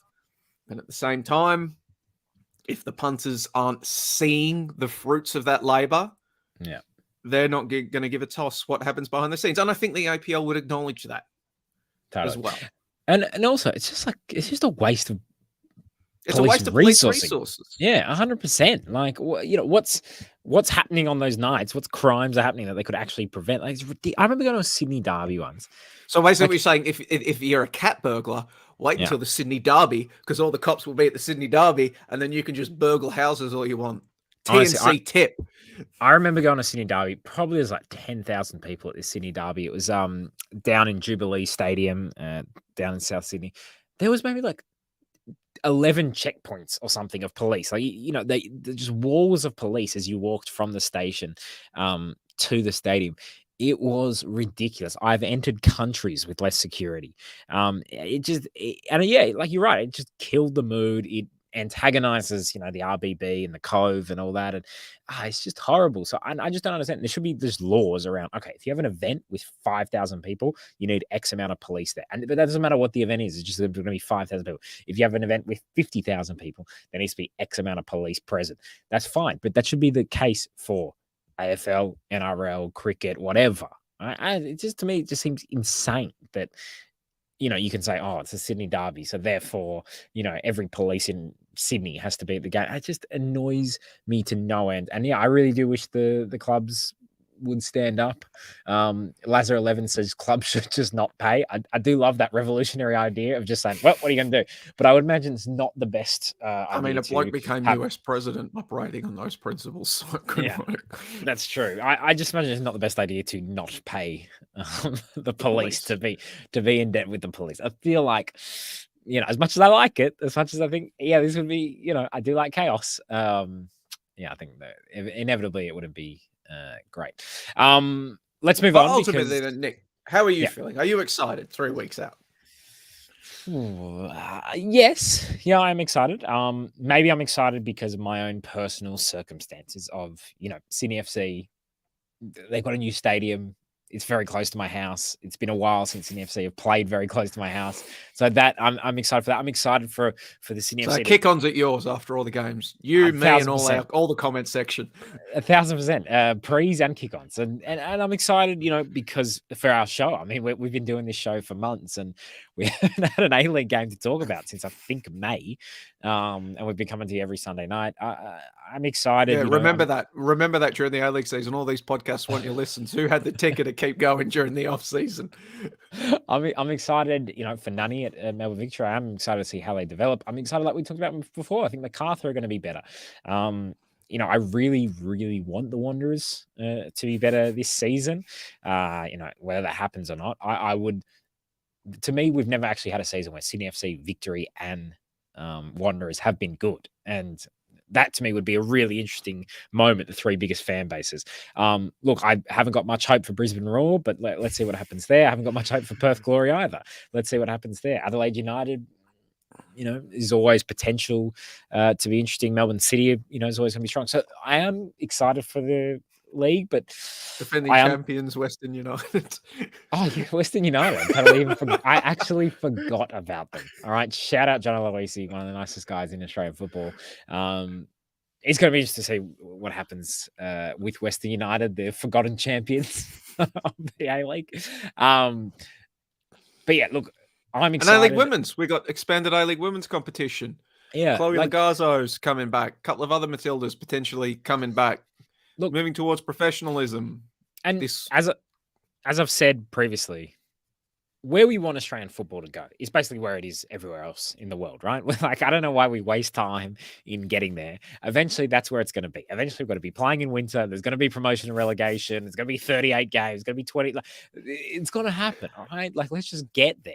But we fart us around and we do whatever we do. But I would just say that what I think how we get there is a lot of small steps in the right direction. And I think, for example, some of these changes, expanding, A-League Women's, that's a small step in this direction. We just got to keep making those small steps. And as we're doing that, not make any big steps backwards, because we've done a few of those. So that's what I think. I think the Socceroos qualifying for the World Cup. It's a Women's World Cup on the way. Women's World Cup. That's actually a giant step in the right direction, right? Junior international teams getting back into light, so we might see the pathway getting fixed a bit more. Let's talk about that, because that is our next topic. You talk about this because this is your topic, and I'll just react. Hit the people with what they need to know. Well, it's been an interesting time. Well, first we'll get to the young Socceroos. Well, first they're back in AFC qualifying. Initially, they had to withdraw from the qualifying campaign because it was going to be in, I think it was Basra, Iraq. So that was disappointing. However, perhaps Football Australia had forward warning of this. Recent events in Iraq have made it impossible to stage the games in Iraq. So they've been delayed and they've been moved. So the young Socceroos are back in Asian qualifying. And what's even better, because they've been delayed, that means they also don't have to cancel their little friendly tournaments that they organise. So the young Socceroos will be in Spain, maybe soaking up some of that goal rush atmosphere that you talked about, Nick Stoll. They're going to be in Spain. They're going to play against Morocco, Chile, and England in a series of friendlies. So that's going to be very fun. The squad was recently announced. Some familiar names: Rafael Borges Rodriguez, Yaya Dukuli, Archie Goodwin, Alessandro Lapane, Paul Ocon. Paul Ocon's kid is in there. Paul Ocon Senior on Stan Sport FC tomorrow. Talking Club Bruges. But just quickly on Paul Ocon, he's the assistant Club Bruges. I don't know how many people know this. Club Bruges killing it in the Champions League. They just won 4-0 away to Porto, which is an incredible thing. They're on 6 points to play Atletico Madrid in their next 2 games. So that would be difficult. Cojones. Paul Ocon's one of those guys who was doing okay in Australia coaching, had improved the Mariners from where he'd taken over them, had worked with the young Socceroos, for example, and then moved to Europe, I think, because his son was a very talented footballer and he wanted to get him in that system over there, which, as someone who was working in the system, maybe isn't the great vote of confidence to the Australian development path. That he thought the best chance for his son was to move straight to Europe. But look, he also had that option. Not everyone has that option. But, great to see Paul Ocon doing well in Belgium, and great to see his kid playing for Benfica, Benfica under 19s at least. Well, on the subject of, hold on, we're talking about junior pathways, and Junior Run the Memes has the comment, "Wake me up when steps are taken to reduce kids' regios." Can't have you out with everything, but I've just checked my national second division copy, and this didn't make it in, so I'm going to drop a TNC exclusive. We should add sound effects for this. I did ask James Johnson about junior fees and the national second division. Would steps be taken to ensure that registration fees wouldn't be increased to fund teams' entrance into the national second division? And his quote was, "There will not be an increase in registration fees if that's what it takes for clubs to enter a second tier. Our clubs need to develop business models. They need to go through business transformation where they have different and a broad range of revenue streams, from broadcast money to sponsorship to commercial revenue, and also revenue through the player transfer system that we're introducing. It is not going to be an increase to registration fees. We will make sure of that." Yeah. That sounds like a guarantee that Football Australia won't let registration fees be increased to pay for the national second division. No, that's good. That is actually a very good thing to hear, I think. And Run the Memes is right. They massively need to reduce registration fees, especially, it's weird as well because, inflation, cost of living is rising. Will people, they're already, it seems like it was difficult for a lot of people to afford to play for a lot of these teams. I say, Run the Meme said, it said in their copy that I made, that was in the AAFC's report. The AAFC have zero actual power over the introduction of the national second division. They're basically a lobby group. They don't actually have any say to dictate anything. Like they're an association of NPL clubs. They've got no power in Football Australia. Like it's what that was in that report was advice and information and suggestions, not actual policy. Back on the young Socceroos, just quickly, what are you looking forward to about these upcoming games? Who are you looking out for? Well, to be honest, I'm looking forward to that. We've also got the Joeys coming up. They've got a training camp happening in Melbourne before they play under 17 qualifiers in Shepparton, I believe, actually. So they'll be hosting group stage games. Give me a call, Football Australia, if you need a caller for that. Is that to get every qual involved at every level? But what I'm looking forward to seeing is just junior sides waking up the junior national team programs again. Like I was recently doing a bit of research for some work about 05 borns who have sort of been like smack bang in the middle of the COVID shutdown of junior football. I think we've had 3 05 borns log A-League minutes, A-League men minutes, which isn't ideal. So admittedly, that means they're only 16, 17, but still. So it's just great to see more opportunities for kids to play again, get regular minutes. Might be an accidental boon, but it's still a boon nonetheless that the young Socceroos will get to play this tournament and qualifiers. Now we're just waiting for Y-League to get sorted out and we can fix the pathways again. You know, just looking at that squad, interesting. Mohamed Toure. Toure. Yeah, and I'm just looking at, so he's playing in France for Stade de Reims alongside Yaya Doucouré.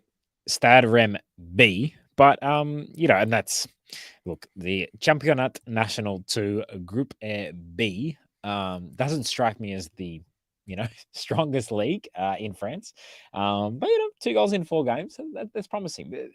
There's a lot of promising players in that team. A lot of players. Skegacic, who we saw playing for Sydney FC in the Cup, thought he was pretty good for what we saw. I've heard good things about Jack Warshawski, the kid from Western Sydney Wanderers, the goalkeeper. Yeah, okay. That's what Australian football needs. Another great goalkeeper. It's the only thing we ever produce, guaranteed. Because of all the Sharons and the Steddons. Yeah, exactly. That's it. Look, let's kind of quickly wrap up. And this is the time to get your questions in. But NPL wrap. What do people know about the NPL wrap, Joey? NPLW New South Wales grand final was today, and it is the Macarthur Rams that are now the champions of the New South Wales NPL women's competition, triumphing, I think, 6-5 in a penalty shootout, beating the Northern Tigers. From what I was able to tell from watching along, it was the Rams doing most of the attacking and the making a go of it. It was really just for the Northern Tigers. Morgan Aquino, goalkeeper, last on the books of Perth Glory last season, really made a few really good saves to keep them into it. But sort of once the Rams started to run out of legs, it was somewhat obvious it was going to go to extra time and penalties at that point. But in the end, the Rams, after having both of these sides having upset more highly fancied opposition in the semi-finals, it is the Rams that emerged triumphant and as champions of NPL New South Wales. And this is now me just hypothesizing, zero evidence to back this up, willing to bet that Macarthur FC will pull a Western United and just absorb a local NPLW side as the foundations of their women's team, where you got the champions of New South Wales on your doorstep. Well, they do that for their youth team when they absorbed the Northbridge. Well, the thing, Northbridge wasn't exactly local to the West. No, that's true. All right. Well, actually, and your mate, Tony Gustafsson, was actually in attendance from what I saw. He was at the presentation.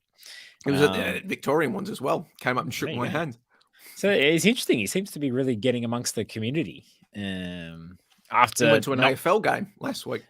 Yeah, and not even living in Australia, and that was kind of one of the criticisms. He's living in Australia. Oh, okay, all right, cool.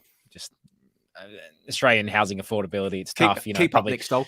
probably couldn't get in the market. he's living in a share house with 4 other students. It would actually be a great documentary. Stephen Kuolity says Rams absolutely slaughtered the Tigers. Rams unlucky not to win it in the 90 or 120. Deserved winners, in my opinion. Aquino deserved player of the match. There you go. So, get your kind of questions in. I feel like we answered pretty much all of them. Joe, was there any questions that you saw that you wanted to answer before we kind of go? No, if we want to, you got 20 seconds to get your questions in. No, I think I will say you thought this would be an espresso edition when you first put the running order in the chat. I hoped. I've actually I went out quite late on Friday night. I was out quite late last night. So was I. So, I'm not feeling the best today, but I'm proud of the job that me and you have done over the last 2 hours. And I'm proud of the commenters and everything they've got in. It does really make the show go. So it's really good to see so many people interacting with the show. Please like, subscribe, comment as always. Leave us a review. Help boost our profile in the homepages of Spotify and Apple. Maybe it's nice to sign off with this. Nicholas Webster via Facebook says, via YouTube says, really appreciate you guys doing through the off season. Love heart. Yeah, what? Geraldo's left a comment. There's been a GTA 6 footage leak. Look, Geraldo, all right. We don't talk about wrestling. We don't talk about AFL, and we don't talk about GTA 6, especially because you want to know a true story about GTA 5. All right, so GTA 5, was that the one? That was the last one to come out, right? And that was the one with the 3 different protagonists set in Los Santos. When I was a teenager, I played a lot of GTA San Andreas. Just played it all the time.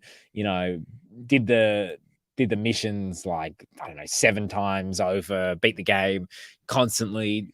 Just was obsessed with that game, right? Anyway, so I think by the end of high school, I'd gotten rid of all my gaming and just given it all up because it was kind of a waste of. I found it was a waste of my time, basically. Then GTA 5 comes out, and my head is just like, oh, I've got to play this. I haven't played games for years, so I bought an Xbox. I was living in a share house at the time.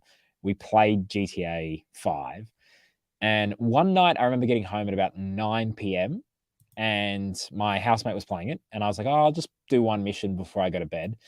And then, I started playing, and then I just did one more mission and one more mission and one more mission and one more mission. And my housemate got up at 10 a.m. the next day, and he's like, what, did you get up early to play the game? And I was like, I haven't been asleep.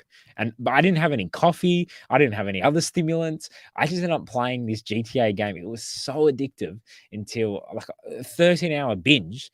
And then basically, as soon as he took the controller off my hand, and I was so close to finishing the whole thing, apparently just fell asleep nearly immediately. And from then on, I thought, these games are dangerous. These games are dangerously addictive. So I would say for anyone thinking of purchasing GTA 6, be careful. Think about how dangerously addictive this is. I will try and avoid it. Isn't that the Football Manager problem? Yeah, it's also why I try and avoid Football Manager. Also, because I started playing it in lockdown, and my partner Freya absolutely blasted me for answering Football Manager emails, but not actually answering my work emails. Which, to be honest, was fair enough. Once we shut down this show, I'm going to play Total War Warhammer 3. So I wouldn't understand the first two. I am trying to rid Tilea of the Skaven at the helm of Fair Bretonia. Are they a Serie B club? I don't understand what this is. I just finished off my Vlad campaign, in which I made best friends with the Empire, and then through Chaos, wiped the map of Chaos. Empire. Okay, Vampire. That's enough. That's enough for this show. I don't need to hear any more about Joey's gaming. Thank you so much for tuning in. Tune in next week, and hopefully get excited for the A-League season, because we'll be coming to you every Sunday night during it. Have a good show. Joey, thanks for joining me. Thanks and success. Hold on, I'm trying to keep padding. I'm looking for the closing. All right. Thanks for success. We love you all. Yeah.